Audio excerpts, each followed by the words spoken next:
Community engaged policing. Thank you all for being here. And I will pass it to Conrad and Jorge, our chairs, to get us started.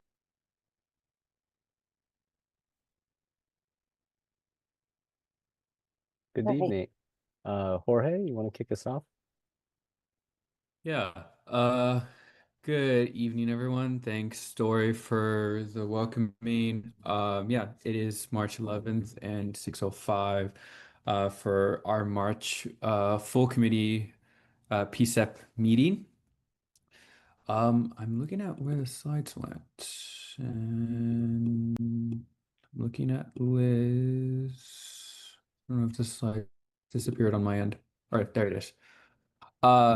Yeah, if PCEP members want to introduce themselves briefly, name, pronouns, and yeah, I'll Hi, kick it off with Gabrielle. I'm a PCEP member. Thank you. I'll pass it to, I'm sorry, I'll pass it to Kip. I know you lights off, but. Yeah, lights off. It's sitting in the dark.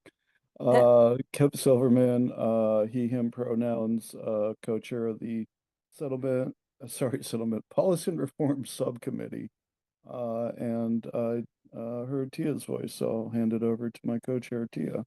My name is Tia Palafox. My pronouns are she, her, and I'm also the co-chair of the policy and reform subcommittee.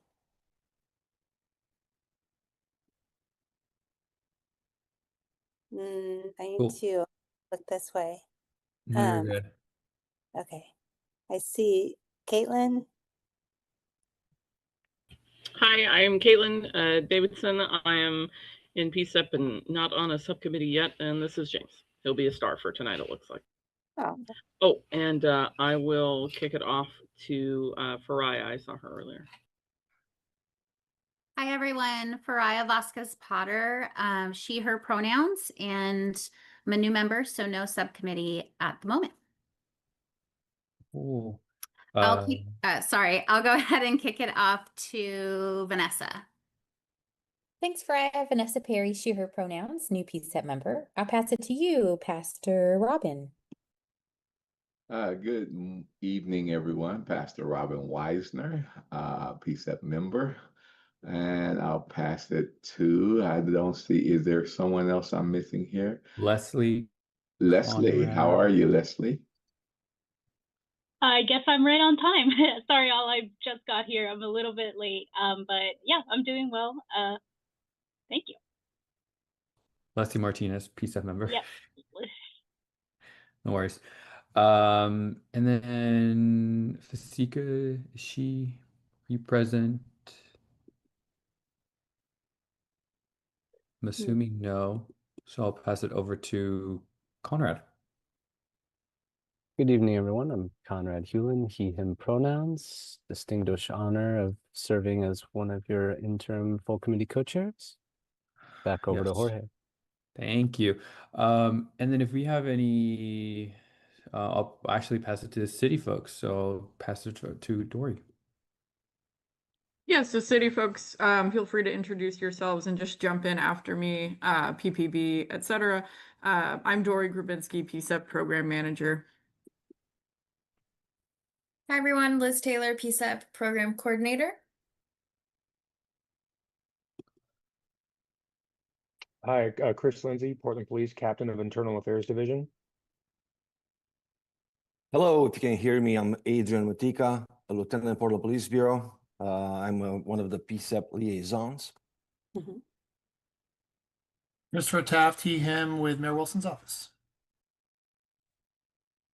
I'm Sarah Ames, she, her, with the City Attorney's Office. Hi, Todd DeWeese, he, him. I am with BOIC 911.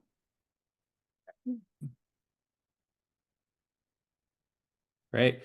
Welcome. And then, yeah, thank you, city folks, PPB. I think I saw Antonella Edwards here. I want to see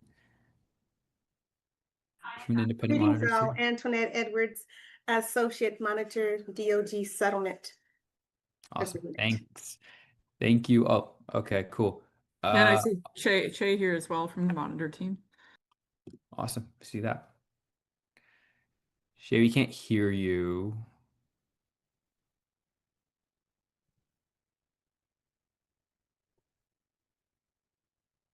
You're muted, but Shay Ramirez, Associate Independent Monitor with the Independent Monitors team. And then I see Fasika just joined. Fasika, we're just doing quick introductions. If you want to just give your name and pronouns, and yeah. Good evening, everybody. My name is Fasika. I am a youth member for PCCEP. I use she, her pronouns. Awesome. Welcome, everyone. And then, yeah, any members of the public, you're happy to just introduce yourself in the chat.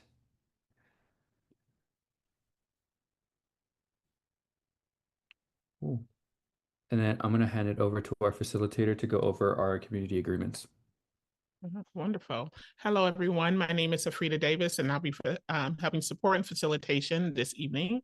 And for the community agreement, we have as listed, listen actively and respectfully, speak your own truth, share airtime, communicate directly, honestly, and respectfully, be present and open to new information and perspectives, ask questions to clarify, assume positive intent, call out bias, respect each other, be okay with ambiguity, and also respect the group.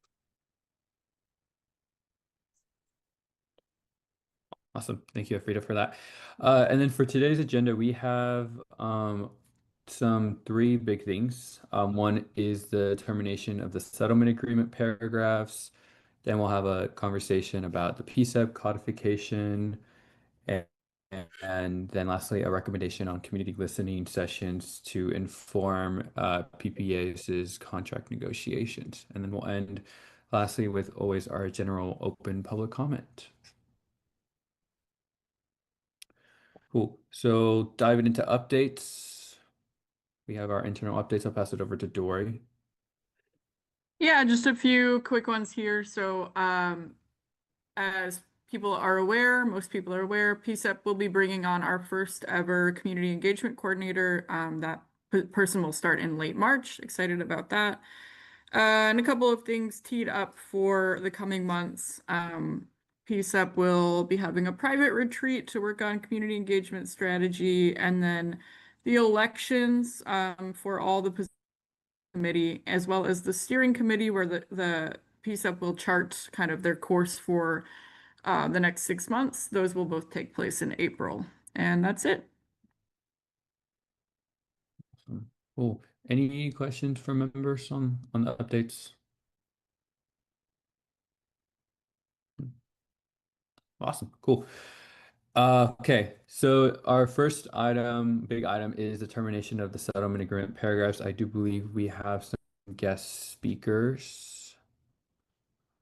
But before we dive into that, I want to just give everyone some background, as there's been some news from the city attorney's office, and we do have someone from the city attorney's office here in case PCCEP members have questions about it. But in 2023, the city and the Department of Justice jointly agreed to make parts of the settlement agreement subject to partial termination, as we know, meaning that it maintains a substantial compliance with the paragraphs for 1 year, and then they can be terminated from the settlement and are not subject to compliance evaluations or federal oversight from the DOJ moving forward. So paragraphs 88 through 90, 94 through 96, 141 through 44, 151 to 152, and 191 are currently subject to termination under this criteria. And the settlement agreement, Amici, have expressed concerns about the termination of paragraphs related to mental health, disagreeing with the city's findings of sustained substantial compliance. And we have some folks here to give us more of a confirmation about that.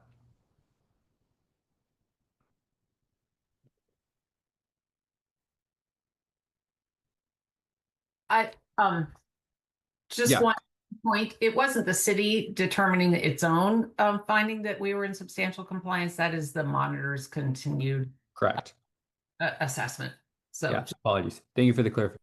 So, So we have Juan Chavez from the Mental Health Alliance. I believe we have someone from the Albino Ministerial Alliance of Coalition. We have Sarah Ames, who just talked from the City Attorney's Office. And then I believe we have our internal President Aaron Shouts from the PPA. President Schmaltz can no longer join us this evening, but I did see Juan Chavez join. Juan, would you like to start us off?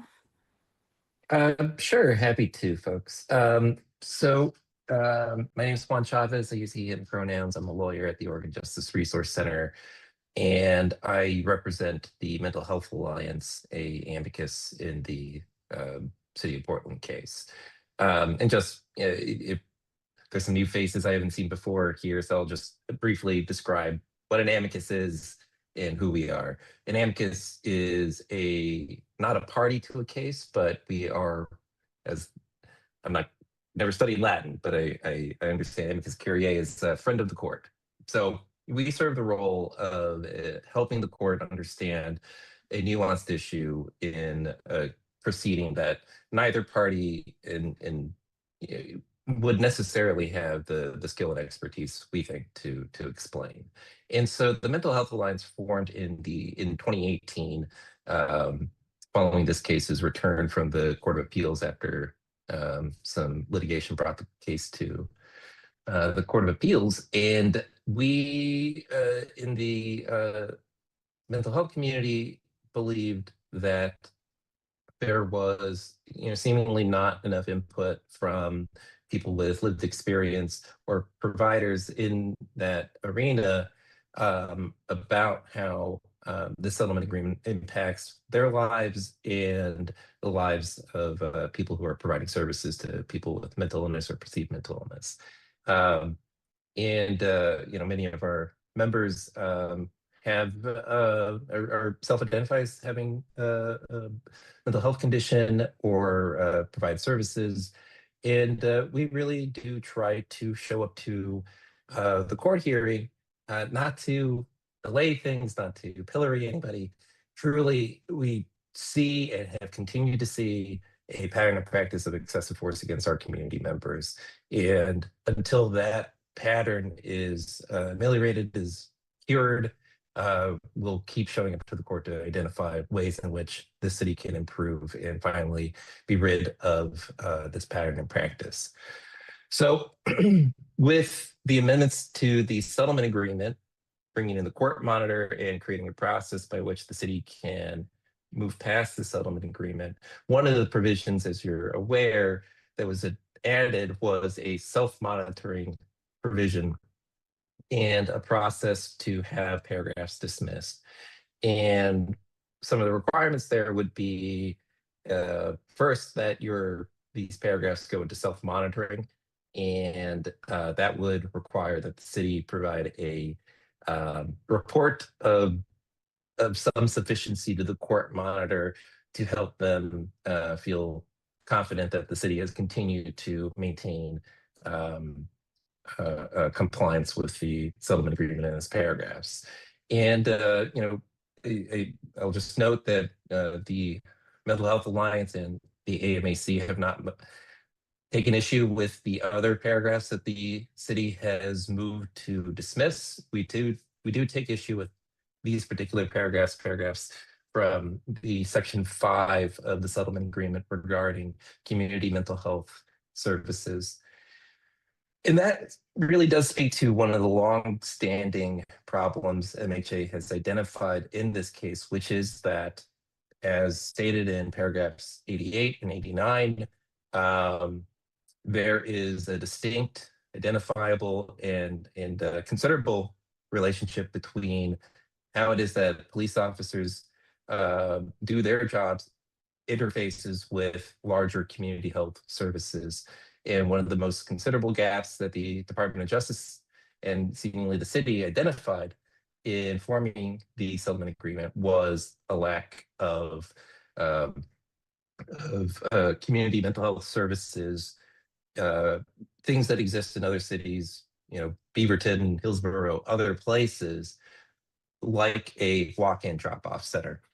And what we saw after our entry into the case was the then quasi monitor, the COCL. I'm not going to remember exactly what that stood for, COCL, identified the Unity Behavioral Health Center in kind of by the Moda Center, if you're familiar with that area, as a sufficient community walk-in drop-off center. So a few definitional things then. A walk-in drop-off center is something that is a place where not only can people walk in, see some sort of mental health specialist, or even just some sort of community service worker who's there to help them calm down, give them a sandwich, a cup of water, a place with AC. Maybe there's services there that can be provided, like maybe there's housing upstairs, maybe there's navigators who can bring you to a place where there is housing, something where something less than a hospital. And the drop-off component is police officers would then also utilize that facility to bring people to a place where it's not a jail, it's not a hospital, it's not a place where somebody's going to feel like they're being pressured into taking medication or receiving healthcare services, or in a jail. Now, from that time, from 2018, when we started seeing the COCL identify Unity as the place that suffices under the settlement agreement as a walk-in drop-off center, just from our MHA members' experience, that's not really the service that Unity provides. It's a acute mental health psychiatric hospital, something where usually you need a referral to go to. You go to the hospital, your doctor identifies you're in an acute mental health crisis, you get a referral, you're transported to Unity, or you're under some type of civil commitment hold, a very serious thing, a serious restraint on liberty, and something that puts you often, unfortunately, in a hospital room that might not feel all too different than a jail cell. You're of course receiving services, health services, but it's not, in our estimation, that's not a walk-in drop-off center. And in speaking with Unity, they also agree they're not a walk-in drop-off center. And yet, for 2018 to today, the city, the plaintiff, the United States, and now the independent monitor have identified that as adequate under the settlement agreement. And so in our filing, you can go, I'm happy to provide that to everybody so you don't have to pay the PACER costs. We have a declaration from the president of Unity. We have kind of a historical background on all the COCL reports on this issue. And, time after time, year after year, the MHA has taken issue with this. And now we're at the point where the judge has to determine whether or not it's fair, adequate, and reasonable to take the onus off the city to be a part of this solution to the pattern and practice of excessive force. Happy to answer any questions, and happy to hear from my colleagues at the city.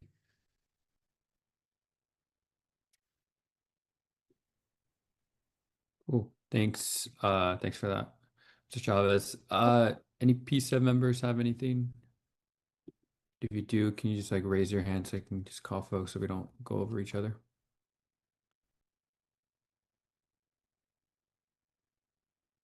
Yeah, go ahead, Vanessa. Whoops. Thank you. Juan, can you explain a little bit? Can you compare and contrast the type of staff and their level of credential and training that are typically at drop-in centers versus what we see at the folks that interact at Unity? Sure. Well, I think I saw Mr. Renaud here.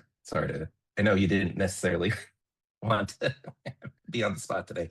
But there are some commonalities between walk-in drop-off center. That's one of the things that we filed along with our briefing, a declaration from somebody from Cascadia Behavioral Health that speaks about the types of services that are provided. Really it is kind of a nexus of services that are meant to be less than acute. At a hospital, of course, you have nursing staff, psychiatric nursing staff, you have doctors who are able to sign, medication, or prescribe medication or force medication in some circumstances. But that's not specifically the role of a walk-in drop-off center. I'll turn it to Mr. Renaud if he has a better answer than I. Could someone say the question again? Sure, I was just asking for a comparison and contrast of the types of staff that are usually at a drop-off center versus the ones that we see at Unity. Sure. So Unity is a psychiatric emergency hospital. So it has a full staff of physicians, nurses, clinicians, a variety, plus lay persons providing peer services. A walk-in center is dominated by people who have no clinical background. It's not a clinical service provider at all. These people are usually bachelor's degrees or trained as peer support persons. Thank you. Awesome, thanks. Go ahead, There Leslie. are several walk-in drop-off centers. Clark County has one. Washington County has one. Multnomah County has one. Washington County has one. It's just the city of Portland has not supported one. Awesome, thanks for that. Go ahead, Leslie. Yeah, thank you. So I just wanted to kind of, in summary, and see if I understood correctly, that the concern being raised around this, regarding compliance, is that while something in the settlement agreement can be labeled as being in substantial compliance, and I know we've kind of dealt with that as well, the actual efficacy of it does not lead to, that piece is still missing. It's just technically complying, but it's not actually making a difference. Did I understand that correctly? I guess I would distinguish technical compliance with what I think is happening here, which is non-compliance being passed off as compliance. I understand, and I'll be frank too. What the representation we've received over the years, and what I anticipate you'll hear from the city, is that these are not in fact actionable paragraphs in the settlement agreement, and the specific words we've heard in the past is these are aspirational rather than actionable, and we disagree as far as what the contract language actually says on that point. And indeed, I think the performance and putative attempts to represent that they've complied with it speaks to the fact that the city also understood they had to act on those paragraphs.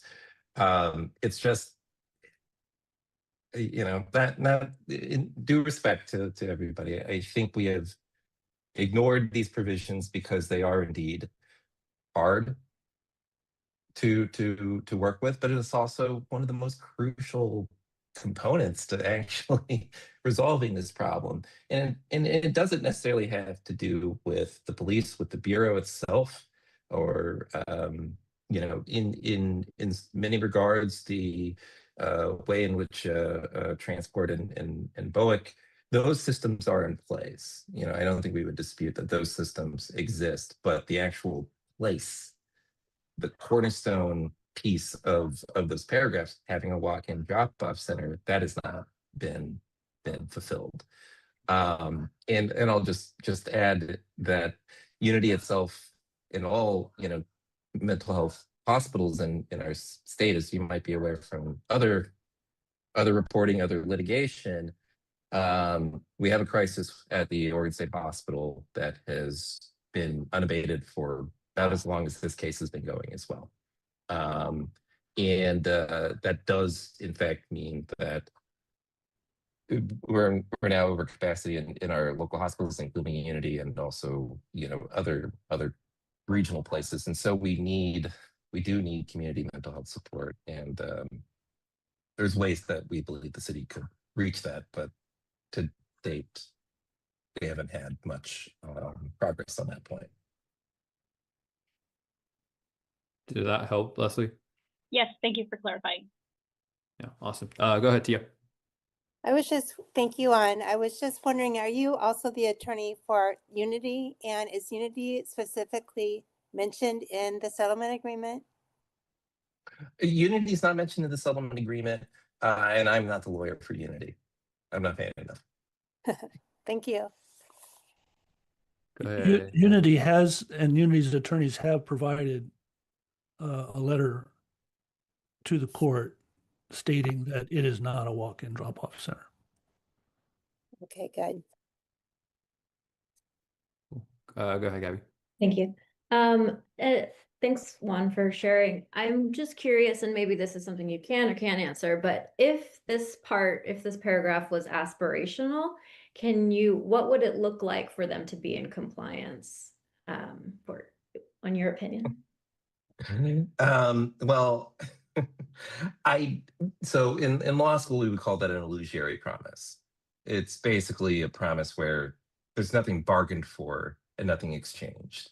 You know, there are, of course, pieces of contracts where there's definitions or parts where you're announcing who the parties are. But contracts are meant to be enforceable. You exchange something and you got something of value for that. What the city bargained for in our estimation is that in exchange for not being taken to trial over a pattern and practice of excessive force, we're going to do these things. We have identified these problems. We're working in collaboration with the Department of Justice, and we're going to fix this. And so that to me, I think, is just fundamental to any kind of contract language. And on top of that, you know, at least by the way that the city has said they have complied with it, they pointed to Unity. And so that would tend to cure ambiguities like that. Go. Yeah. So I mean, because you had said the walk-in center. So would the walk-in center itself, in your estimation, sort of be then it would be in compliance? Or are there other things you would like to see in addition, or is it sort of focused around that? I think it's fairly essential, and truly, I can't. I would be going out on a limb to speak for MHA entirely on what would be satisfactory, but at least in terms of what the agreement speaks to and what in fact would be a good thing for our city and for the Bureau and for members of our community would be to have a walk-in drop-off center that the city is actively liaising with, working with, and building a relationship with. And there are those kind of organizations in the city, and you know, Mr. Renaud spoke to the fact that the county has worked on this. But we have not seen that that be supported by the city, so far as we're able to tell from the outside. When the settlement was distributed initially in 2013, we were surprised to see this item in it because it was very incongruous. It was very different than other things in the settlement agreement. It actually asked that an entity do something that would benefit people with mental illness. There's no other part of the settlement agreement that does that. And we thought, well, we'll keep an eye on this. And we have been in court for 12 years keeping an eye on this, really thinking that the city would try along the line to get off the hook and not do it. And that's been their position to date, identifying a private organization having done something that the city did not do. The Legacy Corporation built Unity. The city did not do it. And I think our effort of prediction has been successful. They're trying to wiggle off the hook here by getting this canceled out. So they've never tried to cancel anything out of the settlement agreement before. This is the first time they've tried to do this. Cool. Thanks for that. Okay, we are coming in time and have to move on to the next item, but I do want to ask if any members have further questions for MHA or if they have any questions for Sarah from the City Attorney's Office. No? Okay. Can I say a few words? Yeah. Go Yeah. ahead, Sarah. Part of the tension here is that, yes, Mr. Renaud is accurate in that this was kind of incongruous. And if you read the settlement agreement in paragraph 88, it kind of talks about why the context of this promise or expectation, really, in paragraph 89 talks about that the US DOJ was actively involved in litigation with the state. As some of you may understand, the state is responsible for human services, social services, including mental health services. As you may understand, they face litigation at the Oregon State Hospital and a lot of other places about some of the failures of that system to live up to its promise.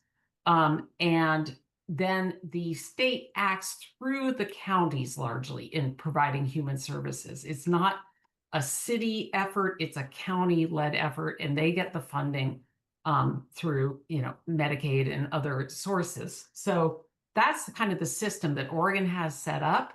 And at the time the settlement agreement was developed, the United States was in active litigation about community mental health services and the gaps in the system with the state. And in context, the city also wanted recognition that the police who are interacting with people with mental health challenges on the streets, would benefit from a better functioning community mental health services. And that's what this section is about. And it explicitly says that the United States, this is paragraph 89, the United States expects that the local community care organizations were set up by the state to run the healthcare system will establish one or more drop-off center for first responders, such as the police, and public walk-in centers for individuals with addictions and or behavioral health service needs. And so that was an expectation, as both the city and the US DOJ acknowledged immediately as they were urging the court to accept these amendments. They said, this doesn't, Mr. Chavez spoke about contracts, and a contract, you enter into an agreement and it's binding on the two parties to the contract. The parties to this contract are the city and the United States, represented by DOJ. The community care organizations are not parties to this. That's why it's phrased in terms of expectations. We can't bind a third party, the community care organizations and the county, and operating, funding services through a private health organization in this case. We can't bind them by agreeing with the DOJ. Yeah, the community care organizations, Legacy County, must do this. That's just not part of contract. So that's why you get this kind of odd and anomalous, as Mr. Renaud pointed out, expectation that's embedded in the settlement agreement. So anyway, and I think, some of you have been around long enough to remember Jared Hager, who represented the DOJ and was very active in setting up PCCEP in the first place and came to lots of the meetings. And Leslie's nodding, at least. Tia, I know, remembers him. At the time, he said in April 2018, actually, he said that Section 5 concerns community-based mental health services, paragraphs 88 to 90. We found the City of Portland in substantial compliance with each of these three paragraphs, with a caveat that many of these paragraphs speak to obligations on entities other than the city.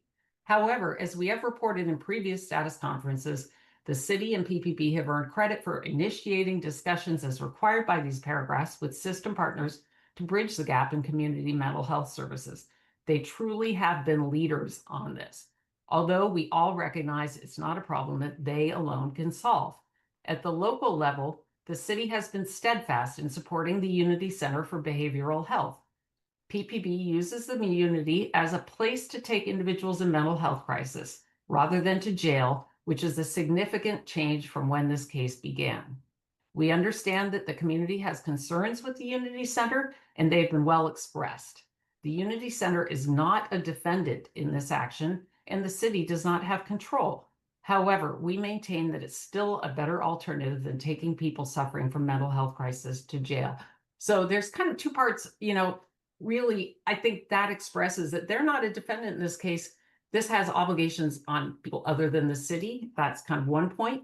And then the other point I just want to say is if you go to the link for the Unity Health Center, in the very first opening of who we are, description of their services, it includes walk-in drop-off services. So that's, I don't know. Their own website says that they offer walk-in drop-off services. So I think, it's kind of hard to, I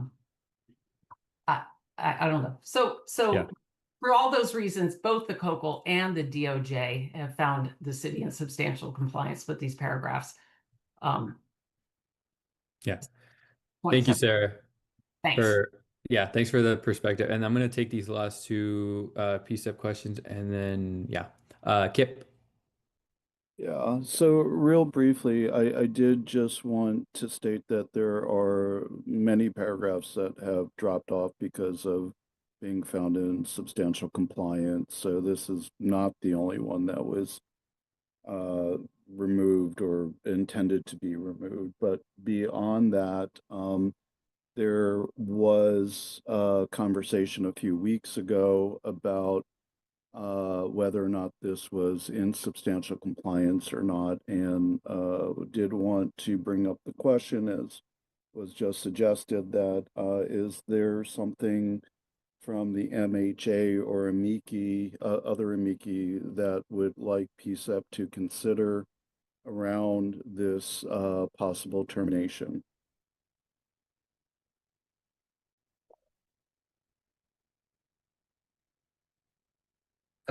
Something else? Is that something I heard? I think that was a question to you, yeah.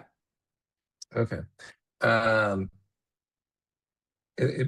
Just so I can from like a recommendation or otherwise, because that's where our ability to influence and move things forward sits. So I do think and the judge has supported this with other issues that the city was trying to no longer do after termination. There are unintended consequences and sometimes intended consequences of deleting paragraphs. And if folks recall what happened when the city was trying to stop monitoring certain data that was listed in, I believe it was paragraph 222, the judge correctly identified that as problematic since that data not only is just useful to understanding total compliance under the settlement agreement, it also just undermines still existing paragraphs in the settlement agreement. And again, MHA is not trying to belabor the settlement agreement, keep it longer than it needs to be here. We do want the city to be in compliance, and we do want them to cure themselves of a pattern and practice of excessive force. What I think would be peaceable here is if we continued to have these paragraphs in the settlement agreement, both for the purposes of having the city actually work towards supporting a walk-in drop-off center. Indeed, the very paragraph that Ms. Ames was speaking to, paragraph 88, talks about how the city, in addition to other parties, are expected to work on these issues. In addition to, the city is a part of that, much as they want to absolve themselves of that responsibility. They are a part of that. And until they do satisfy those requirements, I do think it has to stay in. And that's just on the functional level, and just, I would say, maybe on the kind of spiritual level of the settlement agreement, these are indeed the last few paragraphs that speak about the mental health community, the city's obligation to it, and what the settlement agreement is about. It does not speak well, I think, of the city's continued position on this case to X out the very purpose, the very animating principle of the settlement agreement. I think we should never forget why we're here in the first place. Thank you, Mr. Chavez. Farai? Yes, thank you, Mr. Chavez, for that explanation. I am a little concerned with taking it out of the settlement agreement for exactly the same reason. Although I am new to this board and I don't have all of the background information, I would like to ask the other PCEP members, have we met with the county to discuss this? Has the city met with the county? And then I have another question of, is the Unity Center actually sufficient from the perspective of police and perspective of mental health professionals? Is that really being utilized effectively when we know that this is a big issue and it affects a big population of Portland residents? On behalf of PCEP, no, we have not met with the county. Okay. City, I'll let Sarah Ames on that question.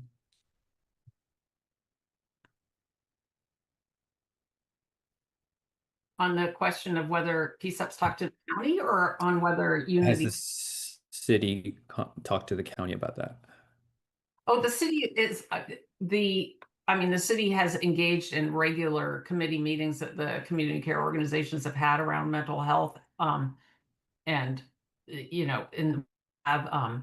also the Behavioral Health Unit Advisory Committee includes representatives from the county, from local service providers, from the ambulances, from the district attorney's office and the public defenders. Anyway, it brings around a lot of people to discuss the issues about the gaps in the system and how to resolve those. And that really helps inform the work of the behavioral health units teams that work with people who have contact with police who are in mental health, who have mental health concerns and often are in crisis. So kind of help them navigate and get the connections they need. Did I get you the response? Yeah, and I just wanted to get the perspective of the police department if the Unity Center is meeting the needs of the community. Is it being overwhelmed? Is it prepared to continue to take on the walk-in drop-off role? Do we have any idea on the perspective of the Unity Center in this conversation?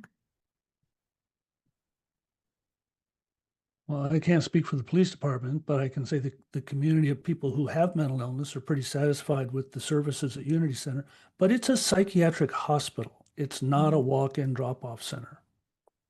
I know it says that in its public relations, but the CEO says differently. It's a psychiatric hospital. Very different thing. Thank you. I appreciate everybody's responses. Awesome. Thank you.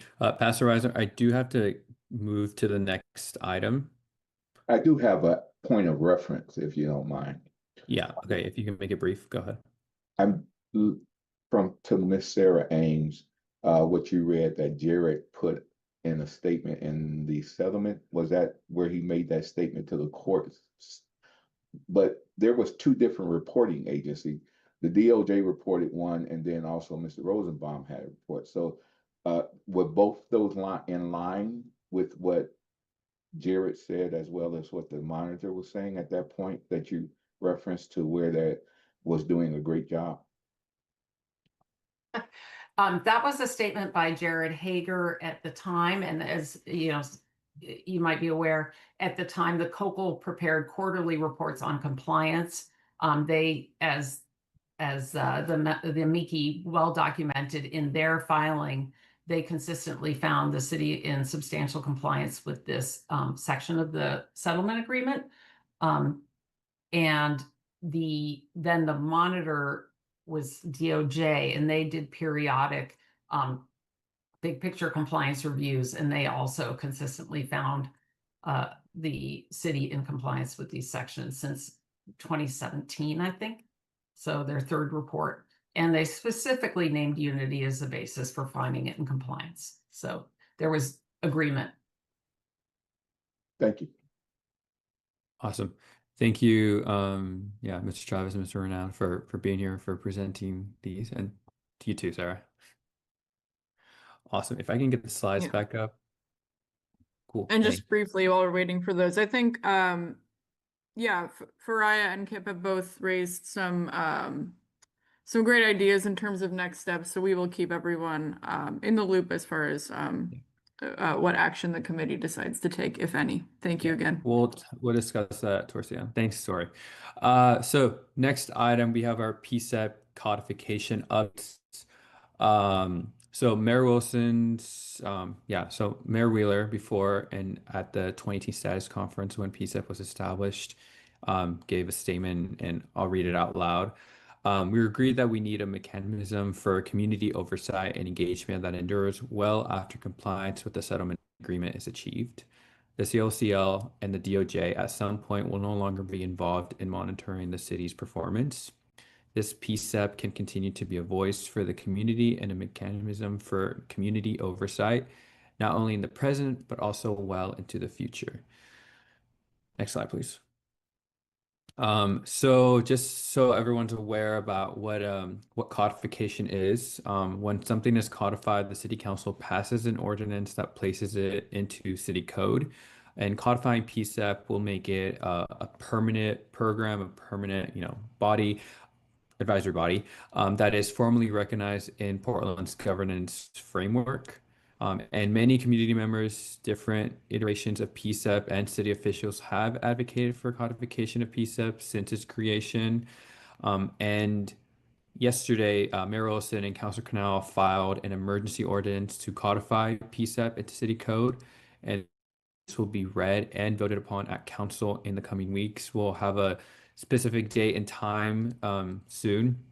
And this coincidence is with the city and DOJ's joint motion to terminate PCEP paragraphs from the settlement agreement. If for folks that remember at the last status hearing, it wasn't, but after further conversations, that will be the case. Next slide. So for the process overview with Mayor's office, I want to bring in Christopher if he's open to coming here to touch on this a little bit more, see if anything's different. Go ahead, Christopher. Yeah, Dory, should I kind of like maybe try to shorten things, try to get you guys back on time? And I know that questions and answers, so I'd maybe kind of try to keep it a little more brief, and then maybe a larger time for Q&A to try to get you guys back on time. That works, Christopher. Okay, so I know one of the things that was a concern for everybody was, why now and why so quickly? So just wanted to kind of give a little brief background. I'll try to shorten everything. We found out the mayor's office, contacted by the city attorney's office, found out on Monday, May 23rd, that they were going to be filing shortly, joint filing for the termination of the PCEP discrete subsection of the settlement agreement. So mayor's office had recalled the anxiety that was in the community around, I think it was December, right around the holidays, when it was possible that termination was looming, and the mayor gave clear direction to move quickly to codify PCEP, both to fulfill the promise of Mayor Wheeler, but also to send a strong message to PCEP and the community that PCEP should continue its work, irrespective of termination or the federal government and the DOJ that is different than it has been in the past.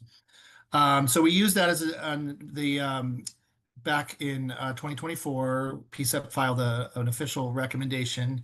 Mayor Wheeler responded that he would, he was, look into codifying, but he sort of deferred to the next mayor, and so that's why it landed in Mayor Wilson's lap. And they also at the same time shared codification language that we used, that the mayor's office in collaboration with the city attorney's office used to build the code language that was filed yesterday. We worked with, like Jorge said, we worked with Councilor Canal's office. There was lots of communication with various council offices. I don't want to speak for the city attorney's office, but I know they did some outreach as well to various organizations. Sarah, I don't know if you want to chime in real quick about what, I don't know the specifics, so I don't want to misspeak for you. Before we filed the motion to terminate, we did confirm, touch base with the amici, and also we've been keeping the monitor in the loop because, of course, it was the monitor's findings that led to this position where we're subject to termination. Okay, thank you.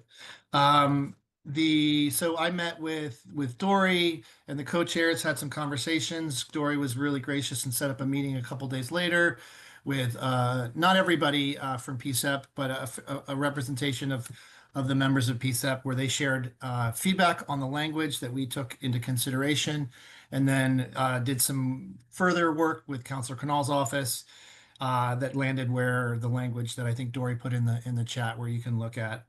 Where we're at right now is it has been officially filed. We did add a clause, an emergency clause, because of the sense of urgency that we have.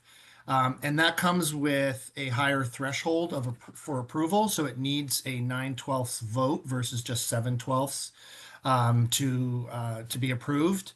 The goal was to try to get it on the agenda for next Wednesday, which was an evening session.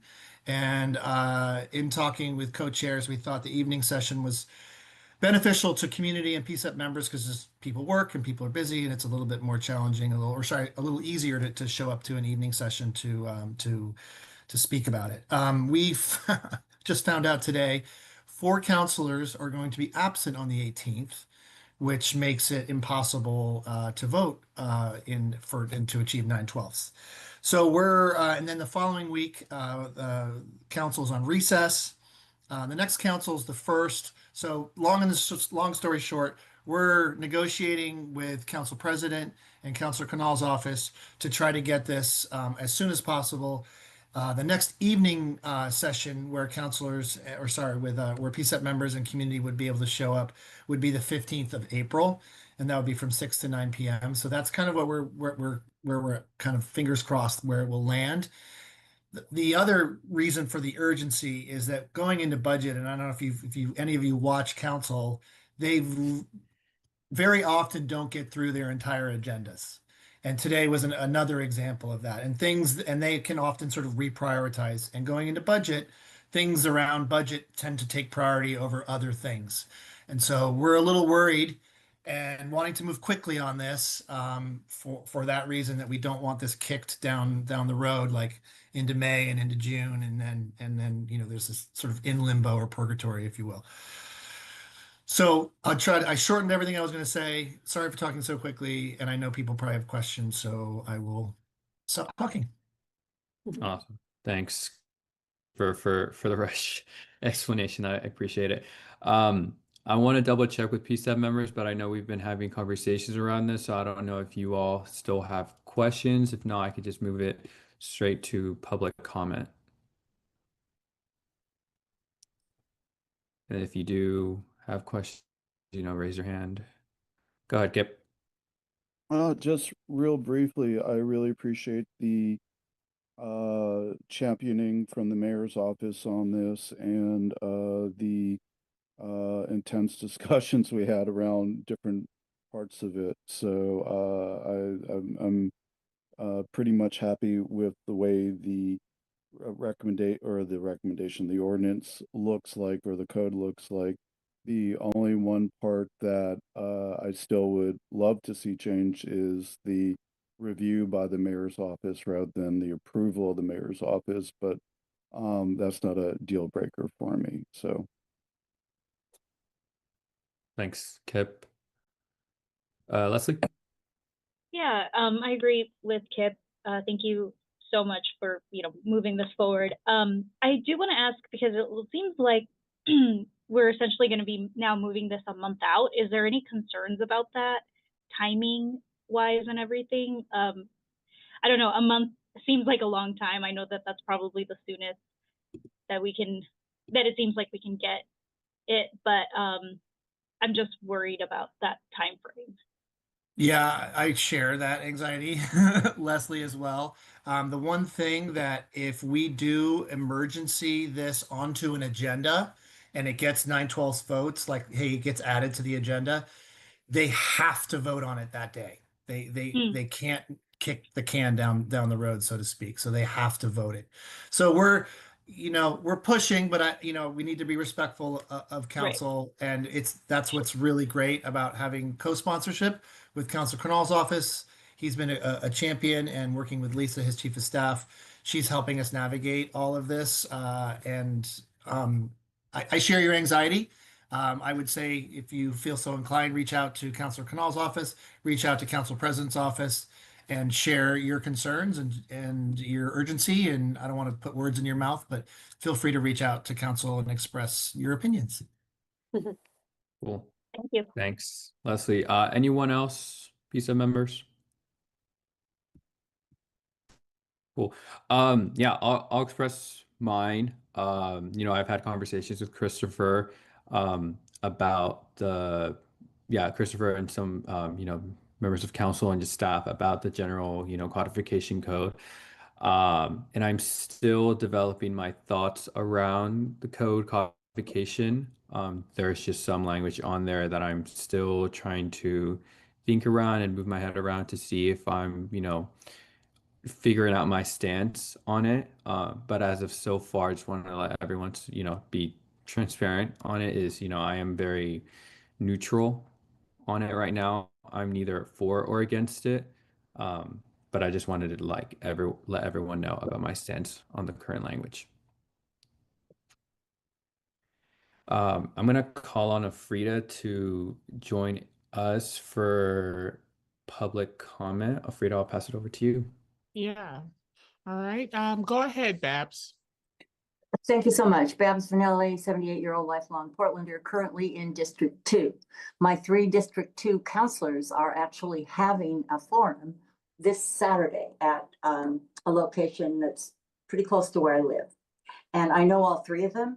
I'm actually in touch with all the city council members. I've had the privilege of meeting them. So, but this Saturday, Samir, Alana, Dan, what specifically should I say to them? They all know that I've been involved in PCEP. So if say I have 1 minute, what specifically should I say, Christopher? Yeah, that's a great question. I would just share your personal opinion about how you feel about the language, but then in terms of you're talking about specifically about scheduling, I would just ask that ask them to work with Council President because he and his office, because he is the ultimate arbiter as the president of the entire council to help with scheduling. But you get a lot of competing requests like that. But I think that would be the ask that you could make. Will do. And actually, I have contact with Jamie Dumfrey, who's the council president. So I could contact his office as well. I think one-on-one from members of the public, particularly lifelong Portlanders like me, and anyone who's been in Portland for a few years. This absolutely has to happen. And I don't want anything that I've said to come across that like they have that council or council president's office haven't been helpful. This is new. This is moving fast. They have lots of competing interests. I know. Level set that I'm not complaining. Still say April 15th is too damn late. And plus that's tax day, for God's sakes. And so anyway, I'll do my best. Thank you, sir. Thank you, Babs. Is there any other community members who have a comment or question about this portion of our agenda, PCEP codification?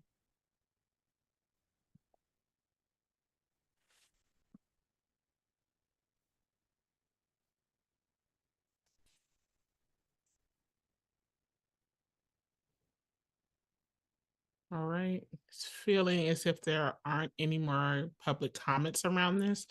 I'm going to go ahead and pass it back over to the co-chairs, and just know that we will also have open public comment at the end of this conversation as well overall. So if you happen to have a question that occurs to you during that time, we'll have some time towards the end. Jorge?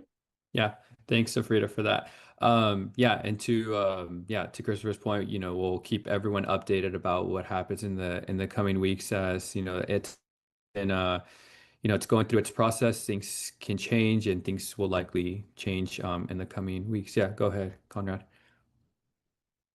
Oh, sorry, just to call it out really fast. This is lightning quick in government speed. This is unbelievably fast. We really appreciate all the work moving to codification. It's very exciting, but I just want to just pay tribute to the fact that this is an unheard of timeline. Yeah. Awesome. So we'll move us to the next item. If I can get the slides back. Thank you, Liz. So our last, one big item on the agenda is PCEP's recommendation on community listening sessions to inform PPAs, the police unions contract negotiations. And I'm going to bring in Dory to bring in what our recommendations so far. Yeah, go ahead, Dory. Real quick, I just bumped into Counselor Canal in the hall, and so he might pop on here to say a few words. So we might be a little out of sync with this conversation. So just flagging that if he does pop on. But yeah, so I apologize, Jorge. I stepped out to grab him, but No, you're good. did you cover this slide already, or would you like me to? He's here. So I see that Oh, Counselor Canal Counselor has Canal is joined here. us. Counselor Canal, do you have a second to talk? Yeah, I heard there's a question about whether we're going to put something on an agenda to talk about PCEP, and all I can say is don't threaten me with a good time. So looking forward to it. Awesome. Thank you, Counselor. We appreciate that. Thank you. And we will hold you to it.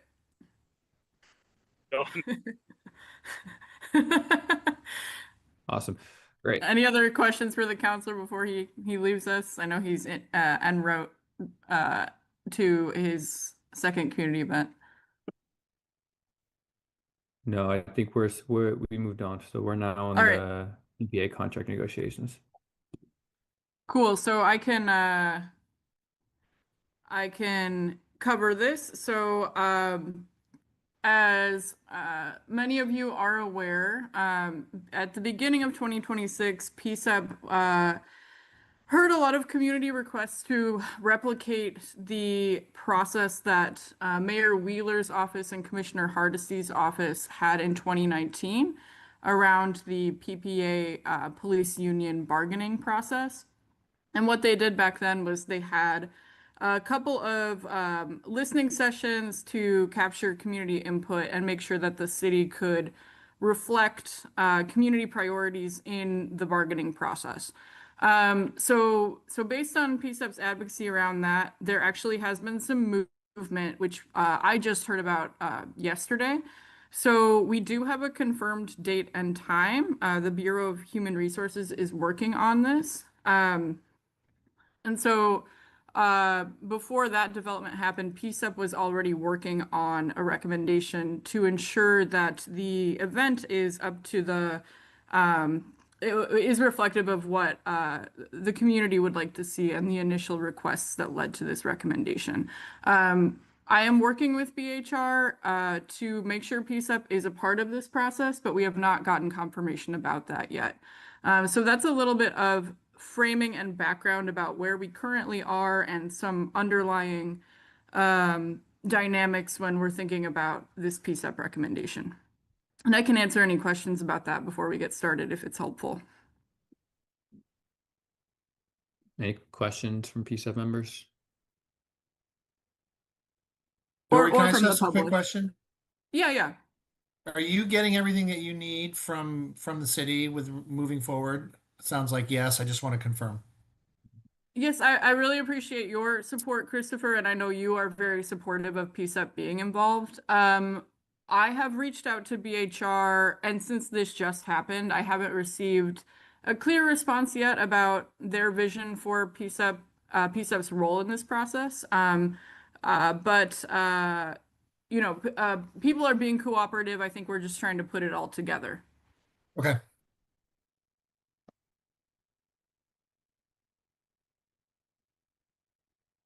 Anyone else? I don't think we have anything else, no. Okay. So we are going to review this recommendation. So we'll do a first reading, and then we'll discuss and go through the rest of the process. So I will share my screen.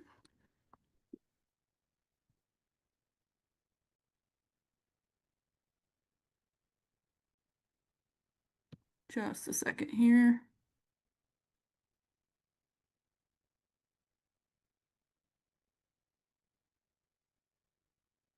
While Dora gets the recommendation up, PCEP members, just again keep in mind, let's try not to talk over each other. I know there's a good amount of edits that are going to be presented. So, if you have something to say, let's raise our hands, and yeah, Dora will call on us to ensure that. Okay. Would anyone like to do an initial read through before we get into the discussion? It's not too long, so I think one person could probably read through. Go ahead, Conrad. Thank you. You know it's my favorite. Summary of recommendation. The Portland Committee on Community Engaged Policing, PCEP, recommends that the city convene structured community listening sessions in advance of this year's Portland's Police Association contract negotiations, modeled on the community conversations held in 2019 prior to the last round of bargaining. Because public safety is a shared responsibility, hearing directly from the community can help the PPA shape a contract that promotes transparency, strengthening trust, and supporting their mission of public safety. Body. The Portland Committee on Community Engaged Policing, PCEP, recommends that the city convene structured community listening sessions as part of the Portland Police Association contract negotiations modeled on that is a complete repeat. Transparency in the negotiation process will build on the commitment PPB has made to better engage with community and help the city meet its obligations to represent community interests to the best of its ability. We recommend the following action items to the mayor's office and all relevant city entities. 1. Open the process by A. Partnering with PCEP to plan, promote, and host community listening sessions. Collaboration with PCEP is essential to promote public trust in the events and reflect an inclusive community engagement process. B. Having the sessions professionally facilitated by an individual or team independent from the city and structuring the events to allow attendees to identify and prioritize discussion topics, participate in breakout sessions, and document feedback and input to share with the public. C. Considering accessibility when selecting a date, time, and location, including geographic accessibility, parking, and other barriers to participation. 2. Report on progress via A. Monthly updates on the status of the bargaining process. B. A final report on the completion of negotiations and summary of how public input informed the outcome. 3. Provide the ability for public observers to attend the closed sessions meeting the requirements of the city. 4. That the city commit to this process for all future negotiations, such as by codifying it in policy or through other appropriate official action. PCEP is prepared to co-host and facilitate these sessions with participation from the parties. For the process to be meaningful and credible, both the city and the Portland Police Association must be present at the table, and community partners, including PCEP, must play a role in the planning, facilitation, and follow-up to community. PCEP formally calls on Mayor Wilson to use the leadership and convening power of the office to encourage participation from both parties in this bargaining engagement process and to ensure PCEP's involvement co-hosting these community listening sessions.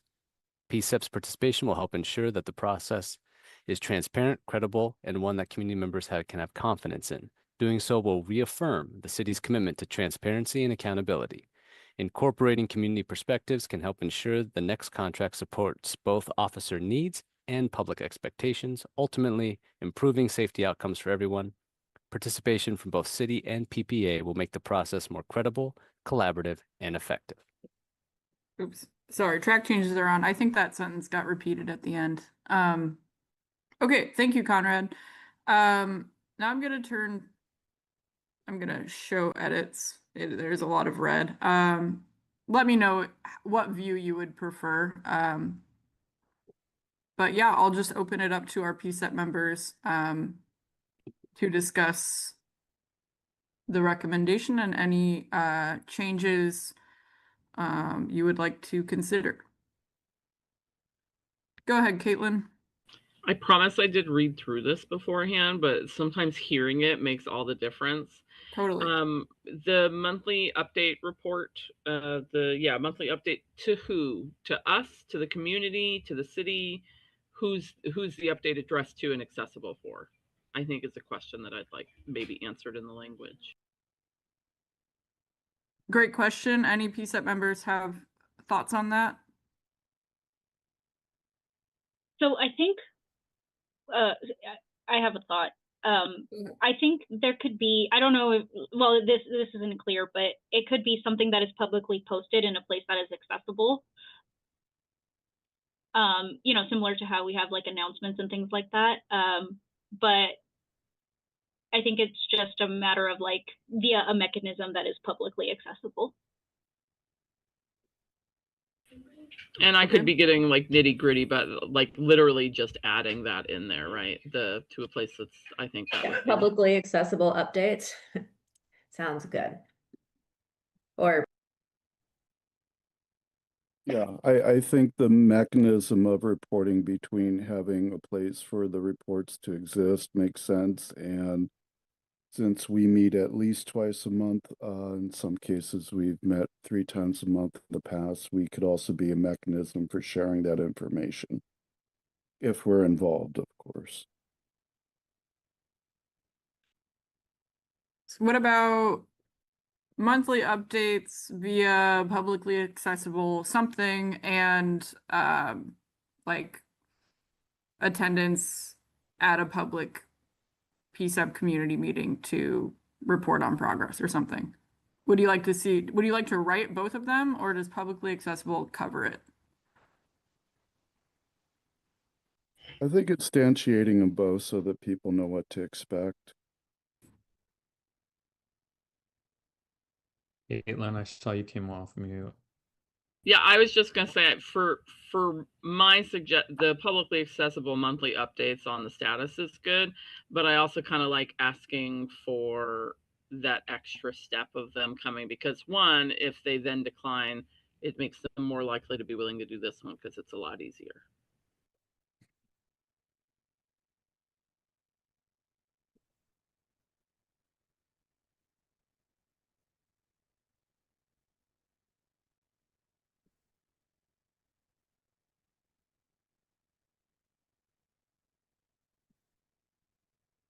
Adding that, we can also wordsmith that.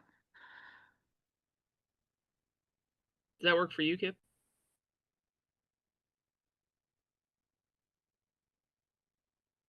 Finally unmute. I believe so. Yeah. All right. Looks Good good. edit.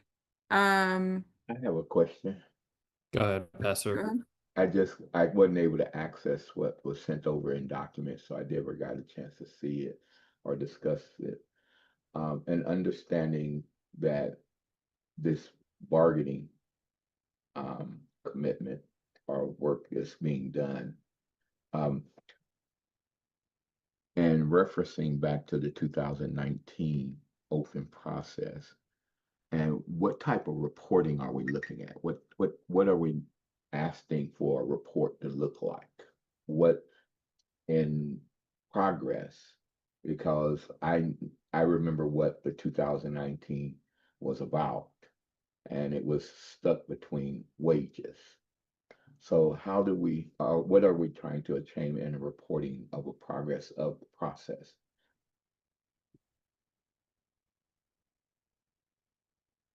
Any thoughts on that, Kip? Yeah, I recall that wages was a big part of that one as well. I think what some of the input that we received from community and just some of my own ideas is similar to when we do the directives reviews. I think it'd be useful to understand the starting place, the negotiations, and the differences, right? The deltas between where things started and what has been agreed upon or what is in contention going forward. So those would be, I think, the most useful things so that people at least have an idea of what is changing through the negotiation process. I don't think it needs to be a detailed report. I think it should be pretty high level. Anybody have any other thoughts, input, or ideas on that? So shouldn't that be said somewhat in that? Go ahead, Leslie. I'm sorry. No, you're Yeah. fine. Yeah, I think like from my perspective, it should be things applicable to public safety, right? So like as applicable to, you know, things that impact public safety. I think the community is less concerned with like wage negotiations potentially than like the things like discipline or those types of other things that would impact how they engage with police, but you know, policing and stuff. So I'm still I interested in wage. well, yes, but I'm saying like if that's all we're getting, like because that technically meets the requirement, you know, the community may have a more vested interest in more things around like again discipline or accountability or you know what that looks like. So yeah, that would just be my perspective. I also yeah, I guess I'll just leave it there.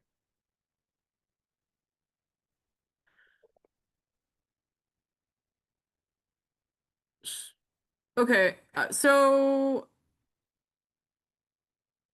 I would not suggest limiting the content of the report, you know, because I think it's likely that all of the issues that you all have mentioned could surface in these listening sessions.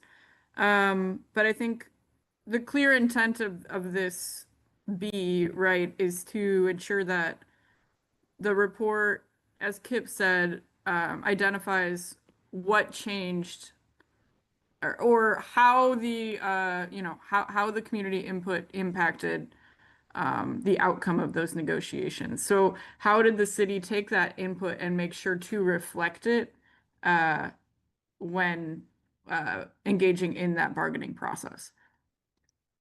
Do we feel like the way this is stated captures that intent, or would you like it to be more detailed?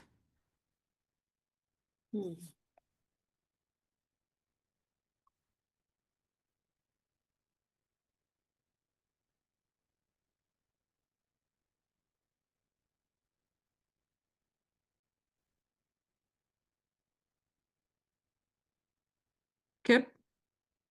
Yeah, I think, like you suggested, Dory, I think being too narrow or overly prescriptive causes some challenges. But I do think it should talk.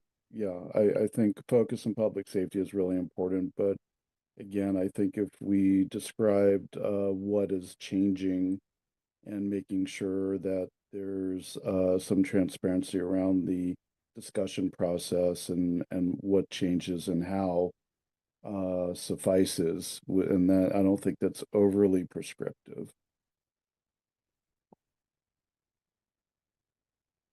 Okay. Like not narrowing it. It's just saying what is going to change from the previous agreement, which was public at the end, most of it anyway. Could somebody help me again get unstuck? I'm an employee and my union is negotiating my livelihood. Where does the balance come in from public input when it's a negotiation, let's say for my health care? Kip? Yeah, I recall the budget and union negotiations from last year and for city employees. And as far as I could tell, nearly everything was on the table for public input. So being the public employee, PPB also is, I think that's a fair thing for public input to be asking about. I know Councilor Canal has mentioned several times, being concerned that PPB has the full support they need to deal with extremely stressful work. And I think that's a legitimate input from the public as well. So if it was a different type of union situation, maybe it'd be different, but this is a public entity, public employee. I get you using Commissioner Canal as the example. But here I'm looking for a writing from this body of people. Yeah, no, I'm just saying that is some input from both the public from last year and from the counselor as well. Just that you know, if it's healthcare, compensation, PTO, I think any aspect of the employment to me seems like fair game for public input. That's what I'm just trying to express. Interesting. Okay. Maybe this would help a little bit. Pastor Weisner, in the 2019 events that they did, per the summary, so the way that they structured that event, and it's kind of covered in the way that PCCEP wrote this recommendation, they would like to see something similar in terms of structure. The way they structured that event was they kind of offered a menu of priorities that community attendees could consider, and then they could sit at one of the tables that was discussing like one of the priorities they were most interested in. And it really, I'm sure that there was some discussion about wages and things like that. But it there was was a strategy behind how that came about from the city. Yes. The points of discussion and the priorities that were discussed at that session were actually quite varied, and included things like, as Leslie mentioned, you know, discipline and oversight. But I believe it was also about, like, you know, a lot of sort of the substantive community safety issues, like such as behavioral health response, or I'm struggling off the top of my head, but things that, you know, like show up in the daily work of the PPB. I don't know if anyone is here who attended any of those 2019 sessions who could help us kind of answer Pastor Weisner's question. There might be somebody here who's attended one of those. Pastor Esther, do you mind repeating the question one more time to me?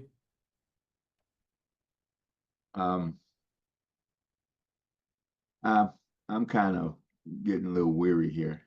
I get all of the different examples, so to add another thought to it is just kind of keep us off of time. I recall the 19 session and understood it a little bit more. So I think I hear what everybody's saying. Okay.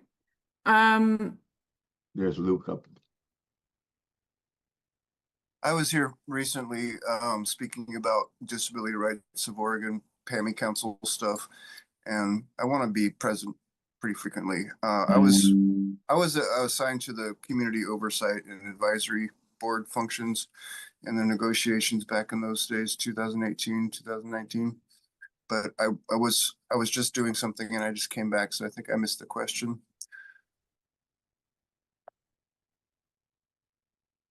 Oh, we were wondering if there was anybody in attendance who had attended the 2019 listening sessions for PPB or for the PPA contract negotiations.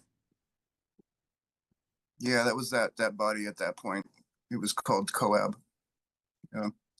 It became PCCEP in a sort of a way, I suppose. It did. Yes. Thank you for joining us.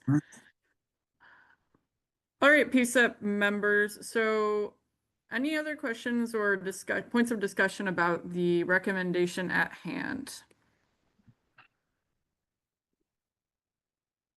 The edits. They don't appear right. It's not red. I'll turn them back on. Yeah, but if we could just start from the top and go to the bottom to see what folks agree on with the edits, then we can do it over. So, Jorge, are you suggesting that, like, for example, in this blue section, if there are no disagreements with the edits, Dory can go through and accept the changes? Yeah, that would be my recommendation. I'm good with that process. How do folks feel about that? Good. I do great. think that this recommendation with the edits has been done like within a smaller group. And so like it doesn't like I think it's already relatively agreed upon. Like, does anybody want to put anything in or take anything out is what we'd have to discuss as a group. Unless I'm wrong, but that's what it seems. Well, we read Right. the unedited version. We never went through the red line parts. Okay, my impression was that we had but that's fine. Then I'm fine with going through it by each red section. Yeah, also since we don't often do this, but since this is a first reading and we're attempting a vote, I wanted to offer the opportunity to speak more generally about the content and the direction of the recommendation, since this is the main opportunity we will have to discuss it in public. So, and I think Pastor Weisner was raising such a question.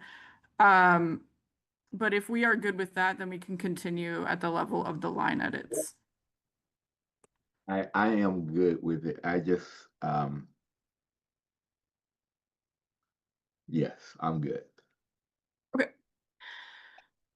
Alrighty. Yeah, so I'm happy to start up here. And of course, as other questions come up that are beyond the level of language, please feel free to raise them. Is there consensus for accepting this revision here about adding public safety language and how that relates to the PPA and the PPB's mission? Yes. Yes. Great. Yeah. All right. I think a lot of these two are just kind of wordsmithy things that might not make a ton of sense to get into. Like this one is like that.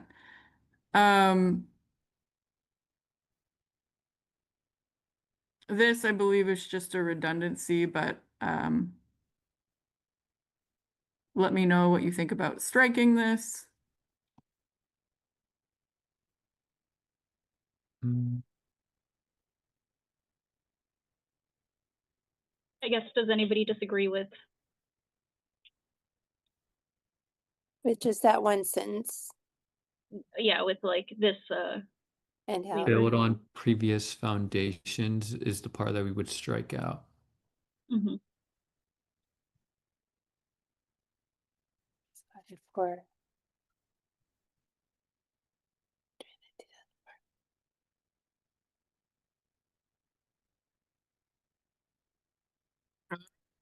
Hearing any disagreement?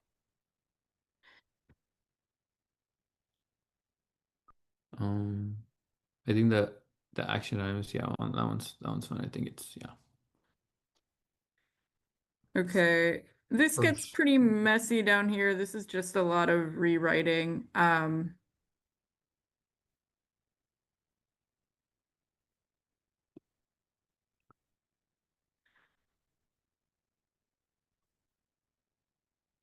So we would remove offering multiple listening sessions that are socialized through the PPB community engagement team and our elected district representatives, as well as related committees, PCEP, CBPA, FITCOG, etc., and organizations. That would be crossed off and just focused on partnering with PCEP to basically host and collaborate about that.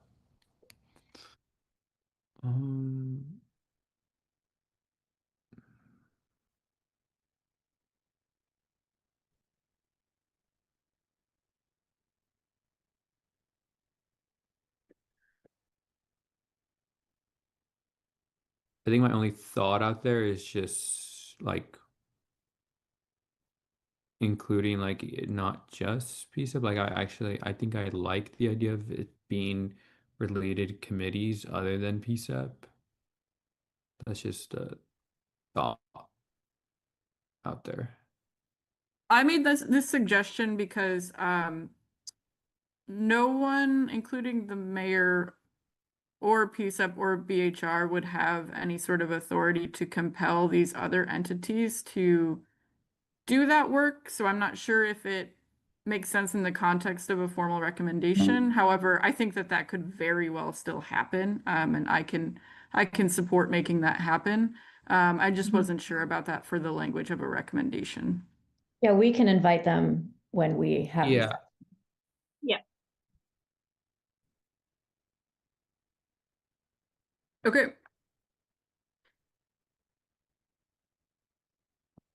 Shall I accept this? Okay. I believe this is also just a rewrite here, just flipping some sentence structure around. How the session professionally facilitated. Blah, blah.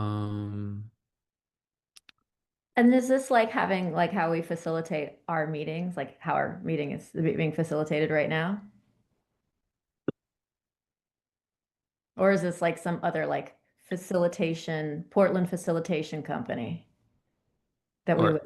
third party. I mean, that's not a real, I made that up, but I'm glad Yeah. it was convincing. But Yeah, I mean, yeah, yeah, go ahead. go ahead. Outside of PCEP, you're saying outside of PCEP. Oh, yes, I think the idea would absolutely be to have professional facilitation, but PSEP members could support managing or running the event in other ways. But yeah, I think for this kind of conversation, yes, you would absolutely want an independent professional facilitator. I'm good with that. I'm good. All right, and then this was also just an addition considering accessibility, etc., which I imagine there are. That's yeah, okay.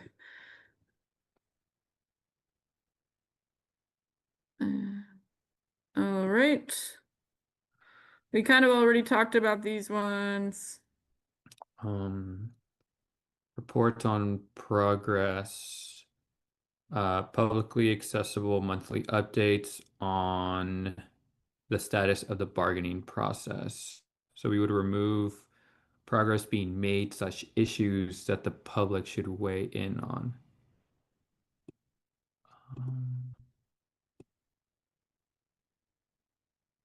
I think because they'll be weighing in at those sessions that we previously.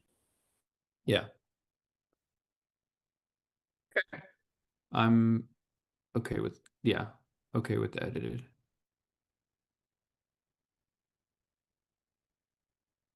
Yeah, and we discussed these already, right? Anything else in 2?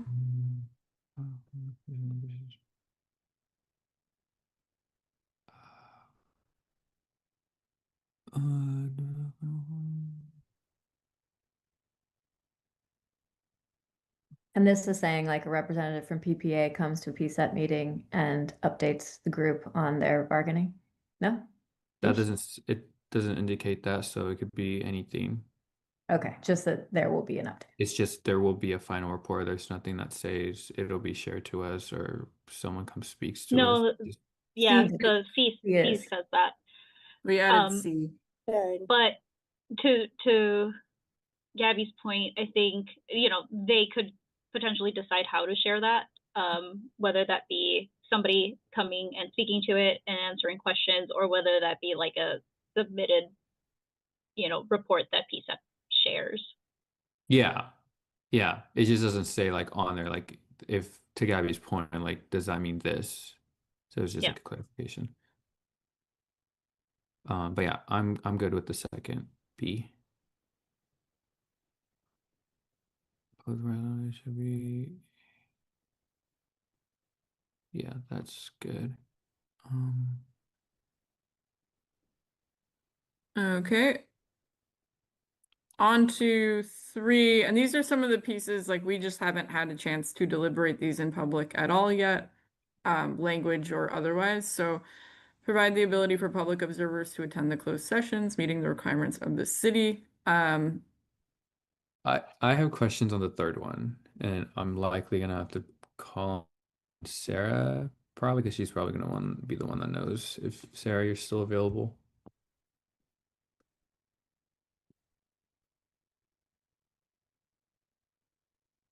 I am still on, but I am not the expert in bargaining and the rules about bargaining. I believe that both the union and the employer need to agree to have open sessions.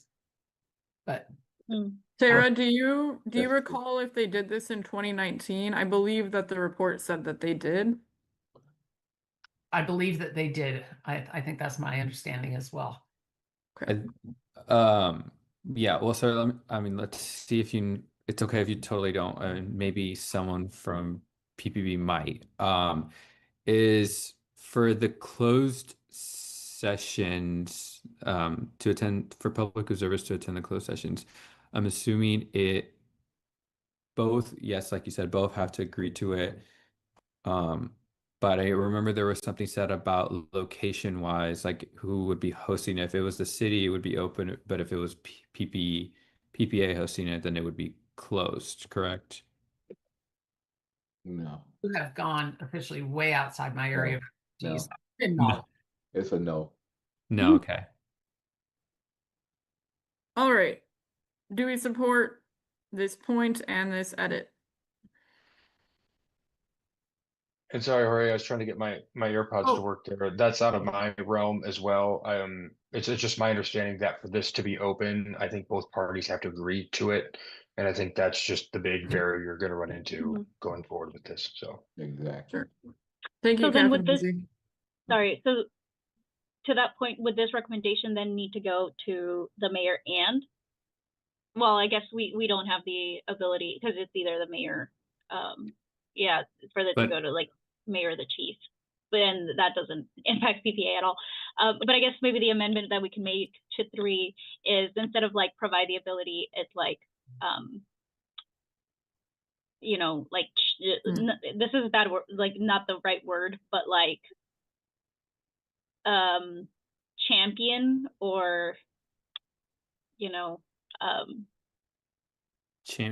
yeah, something that, yeah. I guess for me, it's like what exactly, like, because there's a lot on exactly what goes on in. Well, this So is a sorry. recommendation, right? So we can recommend what we'd like, and what we'd like is that the city requires PP or PCEP to be there. And we But can, within the scope of the city, like. I mean, I think that probably does seem like that's, but like, I guess maybe PPA is like, no, we're not agreeing to this, but if the city's hosting it, I mean, if that's the only people that we're talking to, the city's the only one that we're making the recommendation to, then that seems like that's as far as we can go with it anyway. Exactly. And I think that we should ask for what we want and not, you know, decrease the language. Right. We can ask for what we want. Okay. I agree. Okay. Okay, I like it. So what about requests that public observers attend the closed sessions? Because to Leslie's point, I guess provide the ability, you know, yeah, that get into issues of authority, but this is sort of more general statement. Sure. For me, I'm okay with public observers. I think it's more just like general, like there's a lot that goes on during bargaining and exactly like what, like if it's just like all of it, or if there's like specific areas that we want to really push or just like be specific. That's my only question that's up in the air. Like which parts of the contract they're bargaining we want to see. Yeah, because I mean, there's obviously some that are like very like, oh, these are definitely ones, and there are ones that are like it doesn't, like it's not as big Well, would you be able to name, like, can anybody here name those things for us to put in the recommendation, or should we just make a general? I mean, if anybody here can say specific things that we would want to put in this recommendation, then let's bring them up now. That leads to a question that I had, and I'm stuck still at. Yeah, That's yeah, no, that's why I was like bringing it up, Pastor Weiser, because like for me, I'm just on that bridge. I'm gonna be frank. I'm not sure if I've been at the beginning of this thought to bring this recommendation, because being around as long as I did in this argument that we have here, I'm not sure what it is or where did it come from that this is an important recommendation from PCCEP. I'm lost at that. Maybe I missed the meeting. I don't know. Because You may have. I haven't heard from the ideal of the frame, because I've been doing this part for a long time, and I've seen a lot of things that energy wise that has been put in this, but the only champion or the only push has this came from is Cop Watch. So I'm trying to figure out, because public and places that I've been, I haven't heard it from too many different groups, NAACP, others who see this issue that we're talking about, because I even understand the bargaining piece, but I understood the political parties at the time of 19 too, and it was the climate that was going on for that to happen. So we want to have them to open it up to the public, and do the public or this group know specifically in bargaining what are we trying to achieve, on what side? Are we on the city side? Are we on the employee side? Are we on where are we for this? For us to make a point. PCCEP side and the public side. And I mean, obviously, like police contract negotiations are not something that people generally are let in on. It's the whole process is very secretive. So this is a pretty big ask. And if PCCEP was able to be there and see how it works and get information, like that's a big step forward for accountability, I think is why it's important. And that's why I think like even counting any part out of it, be like, we want to be part of this part or that part, like general transparency in contract negotiations is a huge part of accountability that is consistently blocked in police departments across the country. Right, right. So I'm on that thought there, but I've been also on the AMA side. Okay, and I'm not trying to identify me in that right at this table. So I'm just trying to see how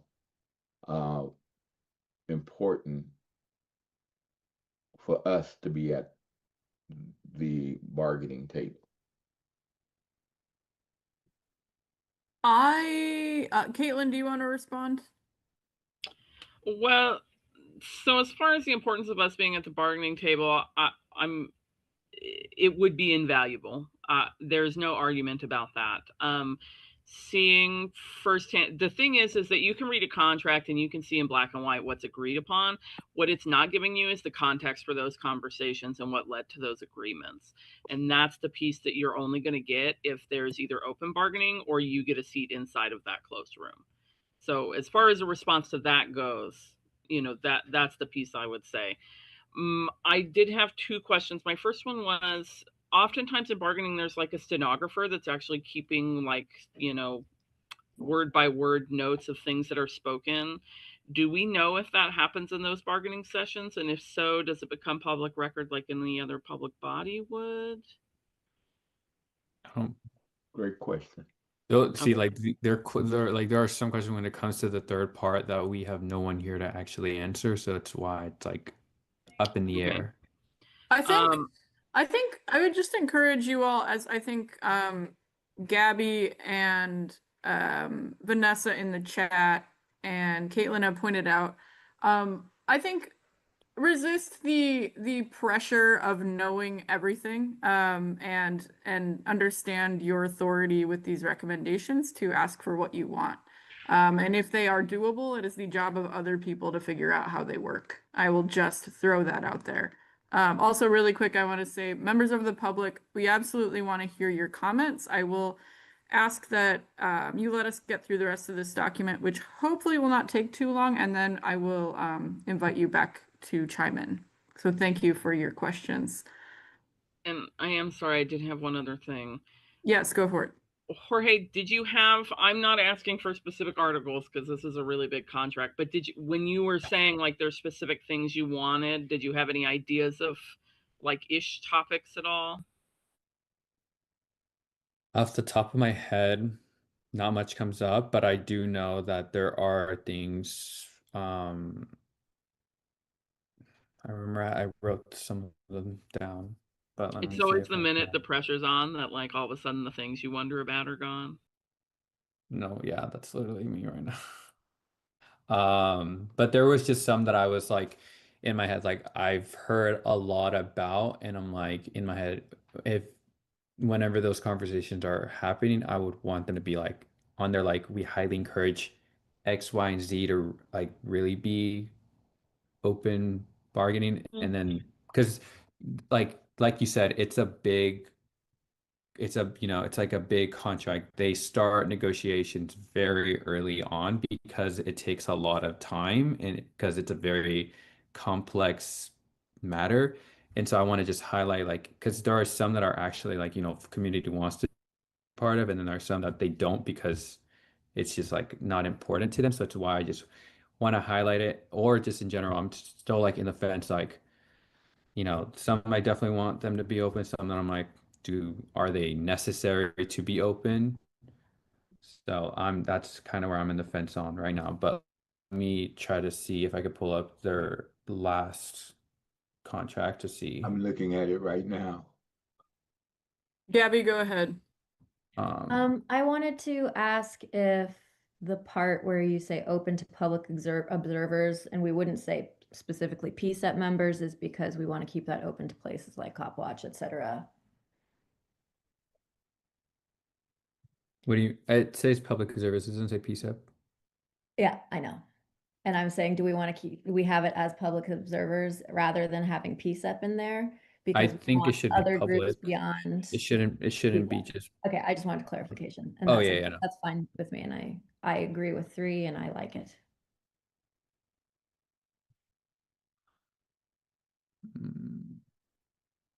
There's 68 articles.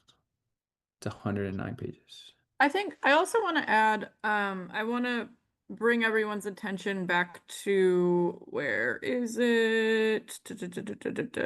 Oh, 1B, which talks about how the listening sessions will be structured. I do have the feeling that some of what you all are discussing relative to specifics of the contract and what would we really be looking for, what would the conversations be about, I don't know if it's a question for the recommendation as much as the planning of the event itself.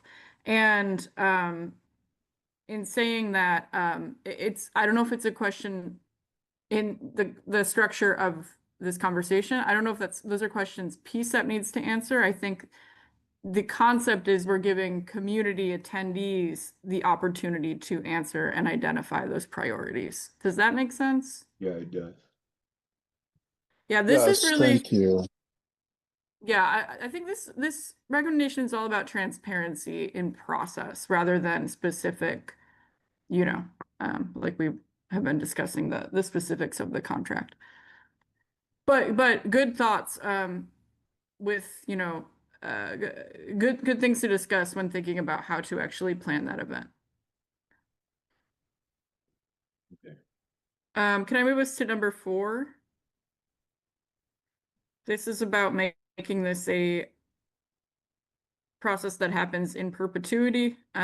So again, just a rewording here, that the city commit to this process for all future negotiations, such as by codifying or through other appropriate official action. Does this work for folks? Yeah.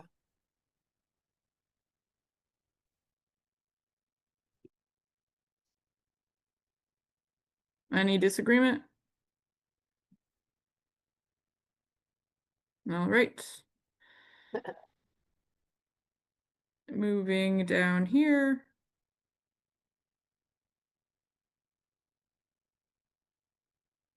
Just an addition about having PCCEP play a role in the planning, facilitation, and follow-up.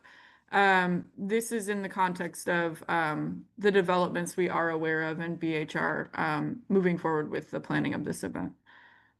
Gabby, I saw your hand.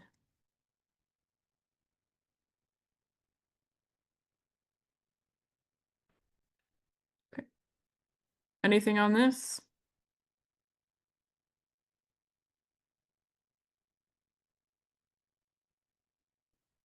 All right.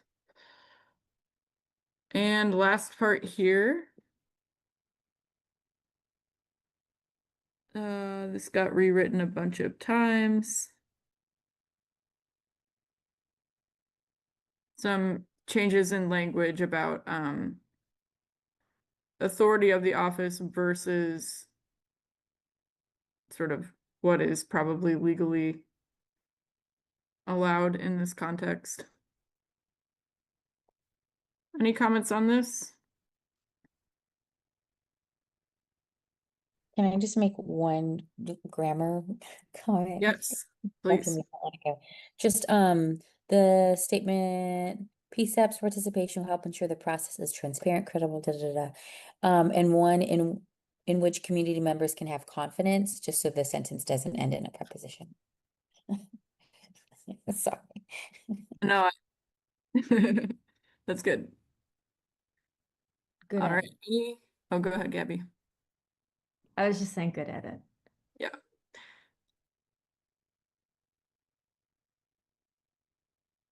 All right. Hey, Anything Dorothy, else on this conclusion, Pastor Weisner?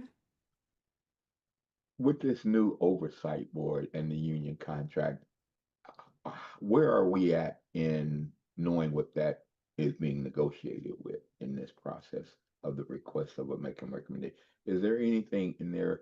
Because that's the part, to me, that seems to be a little bit more. I want to have a bite at that accountability part. As in, would that be something that is that something being discussed in the contract negotiations? Yeah, because that falls under the areas of investigations. I do believe discipline and accountability are part of the negotiations. I'm not sure if it would be relevant to the text of the recommendation. But again, maybe something to flag for the actual event planning itself. Okay. Does that make sense? Yeah, because I see the contents of. Okay.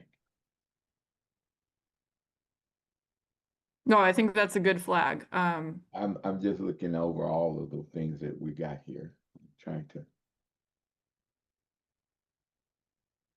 see some more. Thank you. All right. Any more comments on the outro? Okay. Let me look at this here. And Leslie added this piece here. All right.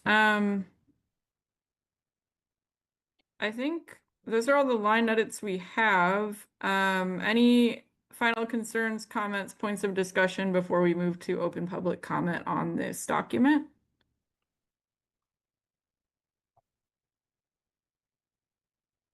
Did we, on that where your cursor is right there, did we, yeah, right there. I think that move was just moving some words around.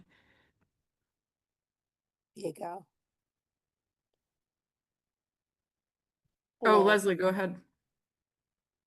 Yeah, I just have kind of a request for the rest of the committee on these type of joint like group edits. I think it would be really helpful if we like noted why we made a certain change, especially when it's a little bit more substantial. So I think that would help when we're all reviewing the document, and then answer questions ahead of time when we do these types of reviews, so we don't have to discuss like why something was edited. So I think it's more of a point of process to help facilitate the edits. A good idea. All right. I am going to stop sharing my screen, and members of the public, in particular, those of you who had questions throughout, we would love to take your comments at this time. Go ahead, Barbara. Hi, Barbara Bushinsky, Portland Cop Watch. I just want to say I attended a contract negotiation session, open session with Dan Handelman, probably it was 2019. And I remember sitting on the side, the two tables facing each other. They would talk a little bit and then they'd all leave. And then they'd come back, they'd talk a little more, and then they'd all leave because it was private or something. So when you talk about witnesses being there, is it so witnesses can sit on the side and watch them come and go, or is it so that you can actually be in those private conversations?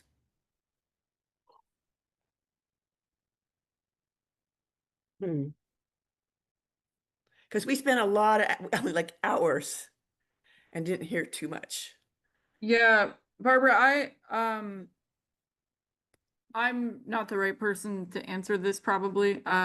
Sarah might have a little more context, but I believe that the request is just to replicate what you all were doing in 2019, because I think that is what is permissible. That's my understanding. I don't know if anyone else can add more. Oh, go ahead, Sarah. Oh, I would just say I have not been involved in PPA bargaining. I have been involved in other bargaining. And it very often is the case where, the union has one conference room, the employer has another conference room. They talk about their positions, they kind of write up their proposals, then they get together and they, exchange them or kind of talk about them, and then they go back to their rooms. So there is quite a bit of sitting around and waiting. And so I think that probably is what you were experiencing, Barbara.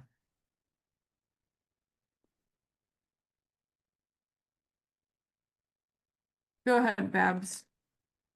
Hi, well, first of all, a round of applause and congratulations for your painstaking attention to detail over this last however long it's been.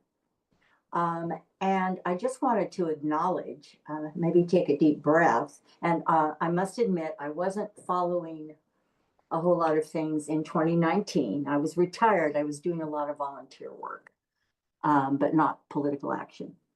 So to me, what you've done tonight, I think absolutely covers our current status. The bottom line is we're asking to work with the Portland Police Department. We're asking them to be transparent, if you will, or talk with us about what they're doing and what they want to do. It seems to me that's pretty unprecedented. It sounds like it was different in 2019. I could be wrong, but we're taking a huge step forward here. And I'm extremely proud to be a part of PCCEP and for all the work you're already doing. So we can hope that this does set a precedent. We can hope.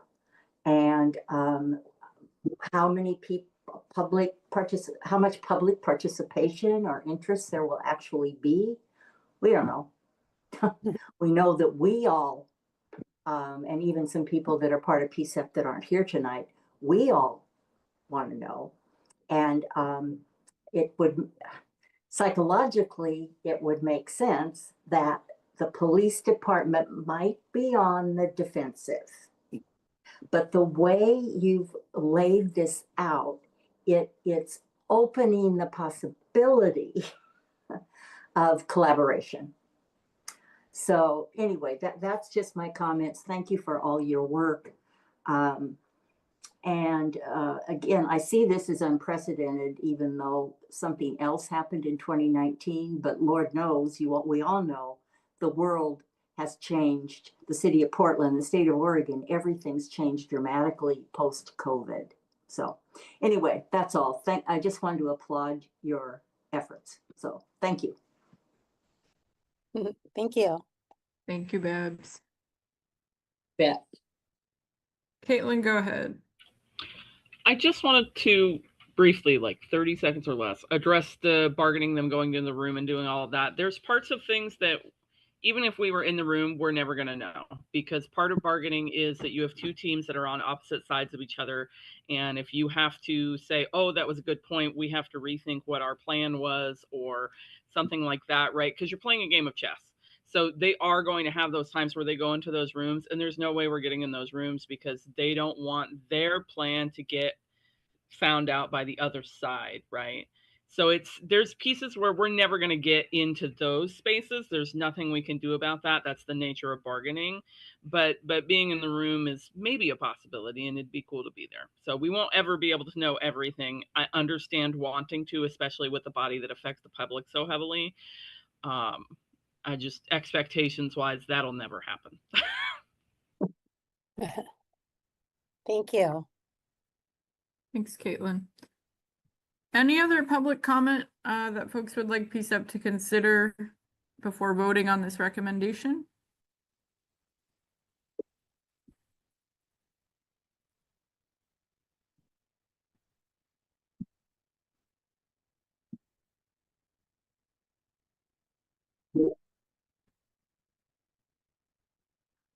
All right, seeing none. PCCEP members, would you like to deliberate over any of the public comment received prior to taking a vote?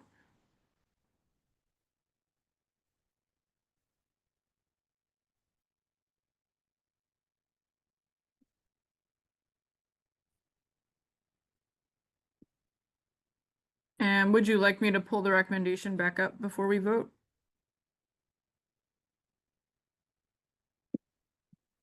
Yes? Yes. Yes, please. And then if you could also recap the voting process just to kind of do the yay, nay, and that folks can abstain, because I know that there were some,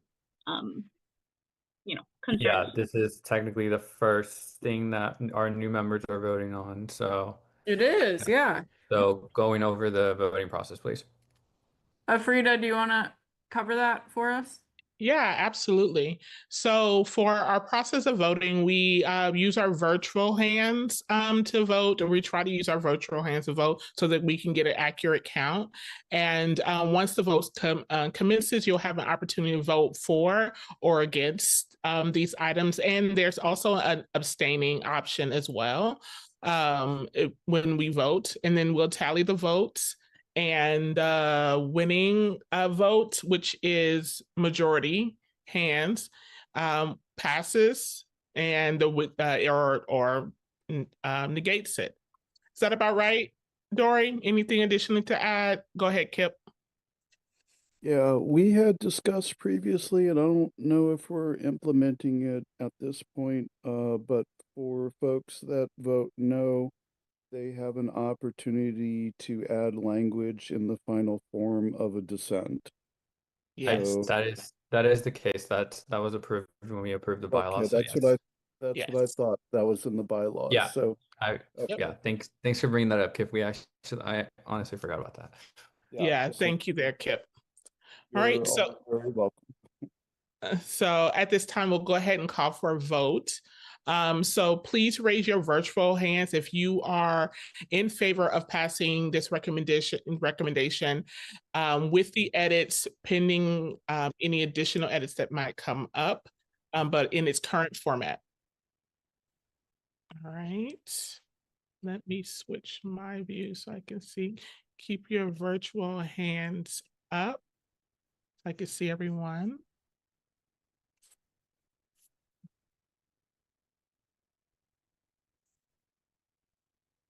All right, we have 8 in favor. I think that's my count. 1, 2, 3, 4. All right, so go ahead and lower your virtual hand.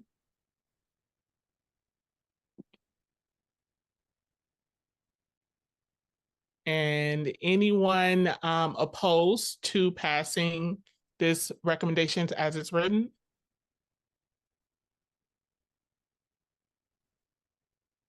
I see 0 hands. And anyone abstaining? Okay, and 3 abstentions. And I like to say why my abstention is because heard that there was meetings that I missed to get the full scope of here. And until there's further discussions for me to get a wraparound to understand more, I would have to sustain. Yeah, appreciate that transparency, Pastor Weisner. All right, so we have this recommendation passing with 8 in favor, 0 opposed, and 3 abstentions. All right. Right on, everyone. All right. Great work. Thank you all.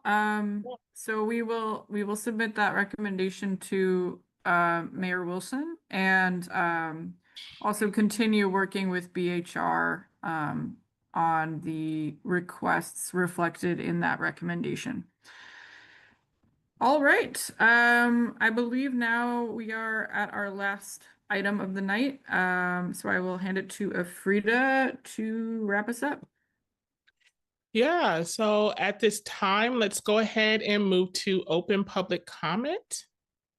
So open public comment, just a reminder for those in the space, is an opportunity for community members and PCCEP members to ask questions or leave comments around any of the work that PCCEP is doing. So at this time, you can raise your virtual hand to be called on, and we will open the floor to any comments or questions about the work, and that includes the work that was discussed today. So open public comment is open. Go ahead, Barbara.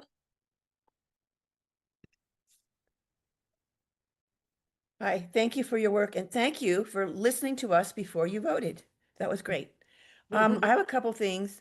One is I saw some of the video cam footage of the Eric Scherer death in custody, and it seemed like a huge military operation, and from Cop Watch point of view, seemed like way overkill. And harmful to the residents of the building. Like, we were just really wondering, couldn't it have been done in some other way? Not to minimize that he was dangerous, but he wasn't really very effective at what he was doing anyway. So like I don't think it needed to be a big military procedure. And also they seem to miss the point about what de-escalation was. They talked about using de-escalation and person-centered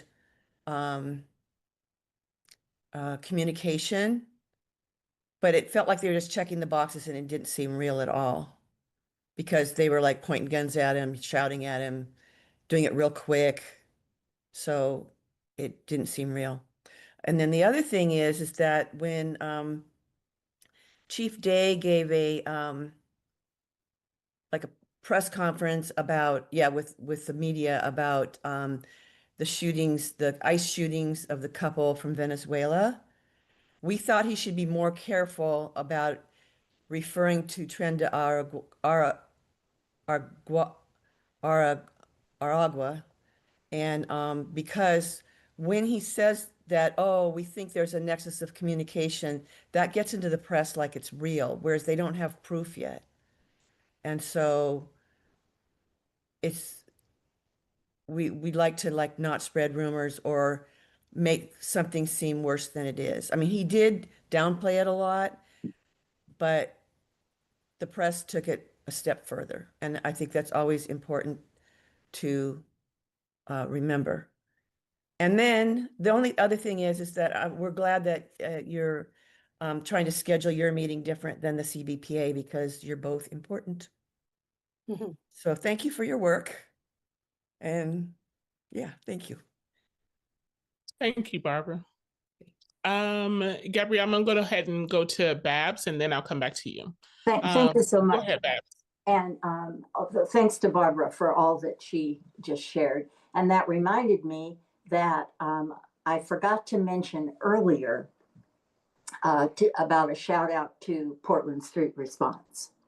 And that doesn't necessarily fit in with all we've talked about tonight, but I just want to underscore that if in a perfect world, the Portland Police Bureau would find a way to collaborate regularly, not just spottily, but regularly with Portland Street Response, and have those folks there to deal with mental health addiction crisis. So just wanted to get that on the record. Thank you. Thank you, Babs. Go ahead, Gabby. Thank you. I just wanted to go back to, and I'm sorry, I'm gonna mess up, I think your name, but Faria Vasquez Potter had asked if the police wanted to make any comment, or if any of the liaisons wanted to make a comment on whether the Unity Center was able to actually like handle, if they felt like Unity was able to handle the issues that was coming up. Do you remember when that came up earlier? And if anybody wanted to answer that. Yeah, I have not, again, I don't have any hard data, but I have not heard anecdotally any complaints about their service either.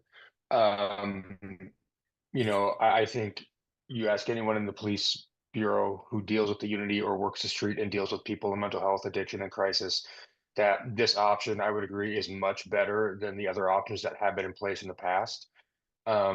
With regards to the specific services they provide, I'm not a mental health professional. I was actually Googling Unity at the same time and saw that it said they took walk-ins and drop-offs and all that, so I was a little confused earlier based on the statement when they say they're not, but their website says they do. So that probably needs some clarification.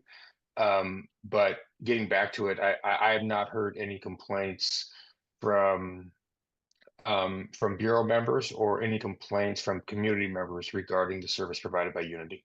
So that's the best I can give you. I don't know if Lieutenant. Yeah, I'll say this, up to 1 year ago, I worked the street. I was an operations supervisor. And so a lot of our officers would take, transport people to Unity, and I haven't heard any complaints whatsoever about that. I know the rules were pretty simple. The officer had the obligation to go in and talk to the professionals there, give an explanation about why they're there, what happened, what are the under what circumstances. But I didn't get any feeling that there was any complaints or anything that went wrong there. We're happy to have Unity at our disposal to help us with this problem. Thank you, Gabby, for resurfacing Freya's question, and thank you, Captain Lindsay and Lieutenant, for responding. Go ahead, Luke. Thank you, Frida. The meeting that I was present for recently, there was a presentation from Emily and Sergeant Julie, I believe her name is. We were able to follow up some of that content we were discussing. And one of the big things was the focus on preventative care activities. So I wanted to just express my interest in exploring this area and then kind of doing a report to the PCCEP from time to time of community engaged policing efforts at Portland Police Bureau, Behavioral Health Unit especially, supports and endorses potentially of the preventative kind of like element to well-being, So hopefully we can continue the conversation in some regard as to whether it applies to the document you were all going through and could be added as a line item. That's potential too, but hopefully you can suggest like neighborhood associations, of course, would be valuable allies for such a thing. I'll keep you in the loop. Thank you, Luke. Yeah. Yeah. Others, open public comment.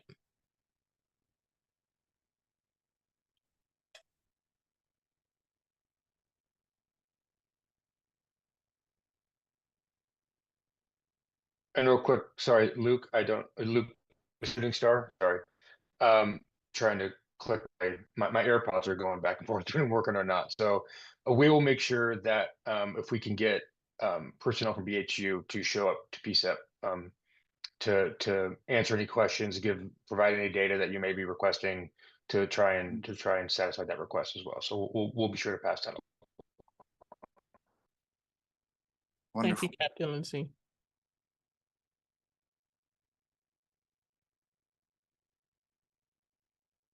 Yeah.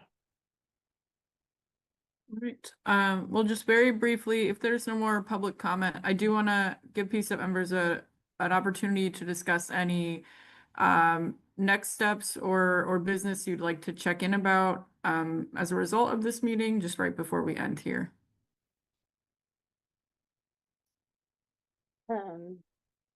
There's a Saturday event with PPA. Was that something with the BHR that you want to meet, or would it be helpful if I reach out to them to see if I can do some outreach, or not yet? Not yet. I can clarify that via email. No action on that yet.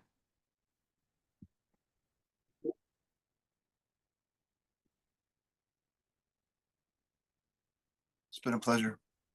Good evening. Thank you. Thank you for being here. Thank you all. Good night. Thank you. Thank you. Thanks, everybody. Great job, team.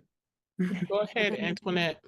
It's so off topic, but the end. Leslie, is that a Bob's Burger background that you have? Yes, I keep meaning to change it every time because I'm like, it doesn't I'm feel. a Bob's Burger fan. I'm so sorry. You're fine. It is. It's like my fun one, but every time, but I like. Then I start the meeting and I'm like, it's too late, and then. Okay, this inquiring mind just wanted to know. You bet. Hey, I got in just a little late. Did we do an acknowledgement, or was there a reference to our former Senator Gordley's departure? I was just not. There was not. Pastor Reisner, I posted that on PCEP's social media about the event, and I wasn't sure if you wanted, if it was appropriate to publicly share the details of that in this meeting, but I would be happy to do that the next time we meet. Excellent. If I may ask the request for about 1 minute of your time. Go ahead, Pastor. Antoinette, would you help me out here, please? On reflection of such a legacy that formed the body of this people, as well as many others who have done so much. I see when her screen, she probably feel like I feel in referencing our dear sister. Such a powerful, beautiful representation of what the state of Oregon embodied when it started beginning to recognize that there was some corrections and errors to include all people in the areas of what this state wanted to represent. To me, in 30 years that I've known her, Antoinette sent a response from one of the senators of the other side of a Republican, who described her demeanor in such a manner, even when it was the opposite, and it was called grace. Is that about right, AT? And she has set the example for me as well, I think. Many who comes to these tables that sometimes are difference of opinion, but how gracefully to be able to embrace a leadership of who and all that are included in their thoughts, and to be able to say to people that all are the beloved community in itself mattered, and all that actually the things that I know of her was at the very end as well as it was at the beginning when I first met her.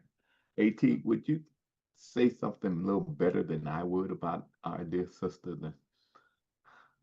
I would just, you said it, she's a dear friend. And I thank you, Dora, if you would post that folks would have an opportunity to know about her gathering. She didn't want a memorial, it's a gathering. I think it's a beautiful way of, that speaks to the beauty of who she is. But thank you. And this is the first picture I actually had when I first met her. And what she actually did when I first met her was didn't even know who I was. Came and greeted me and then took my sons and grandchildren to give them an experience on the Senate floor and let them sit in her seat. And I, again, like I said, just thought that from what we all here have had the opportunity to glean from the PCCEP, the COAB, and the work of the settlement agreement, I thought it would be appropriate just to acknowledge her in this room. Yeah. Right on, Pastor Weiser. Thank you.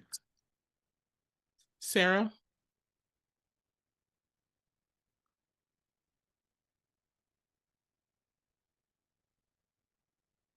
Hi.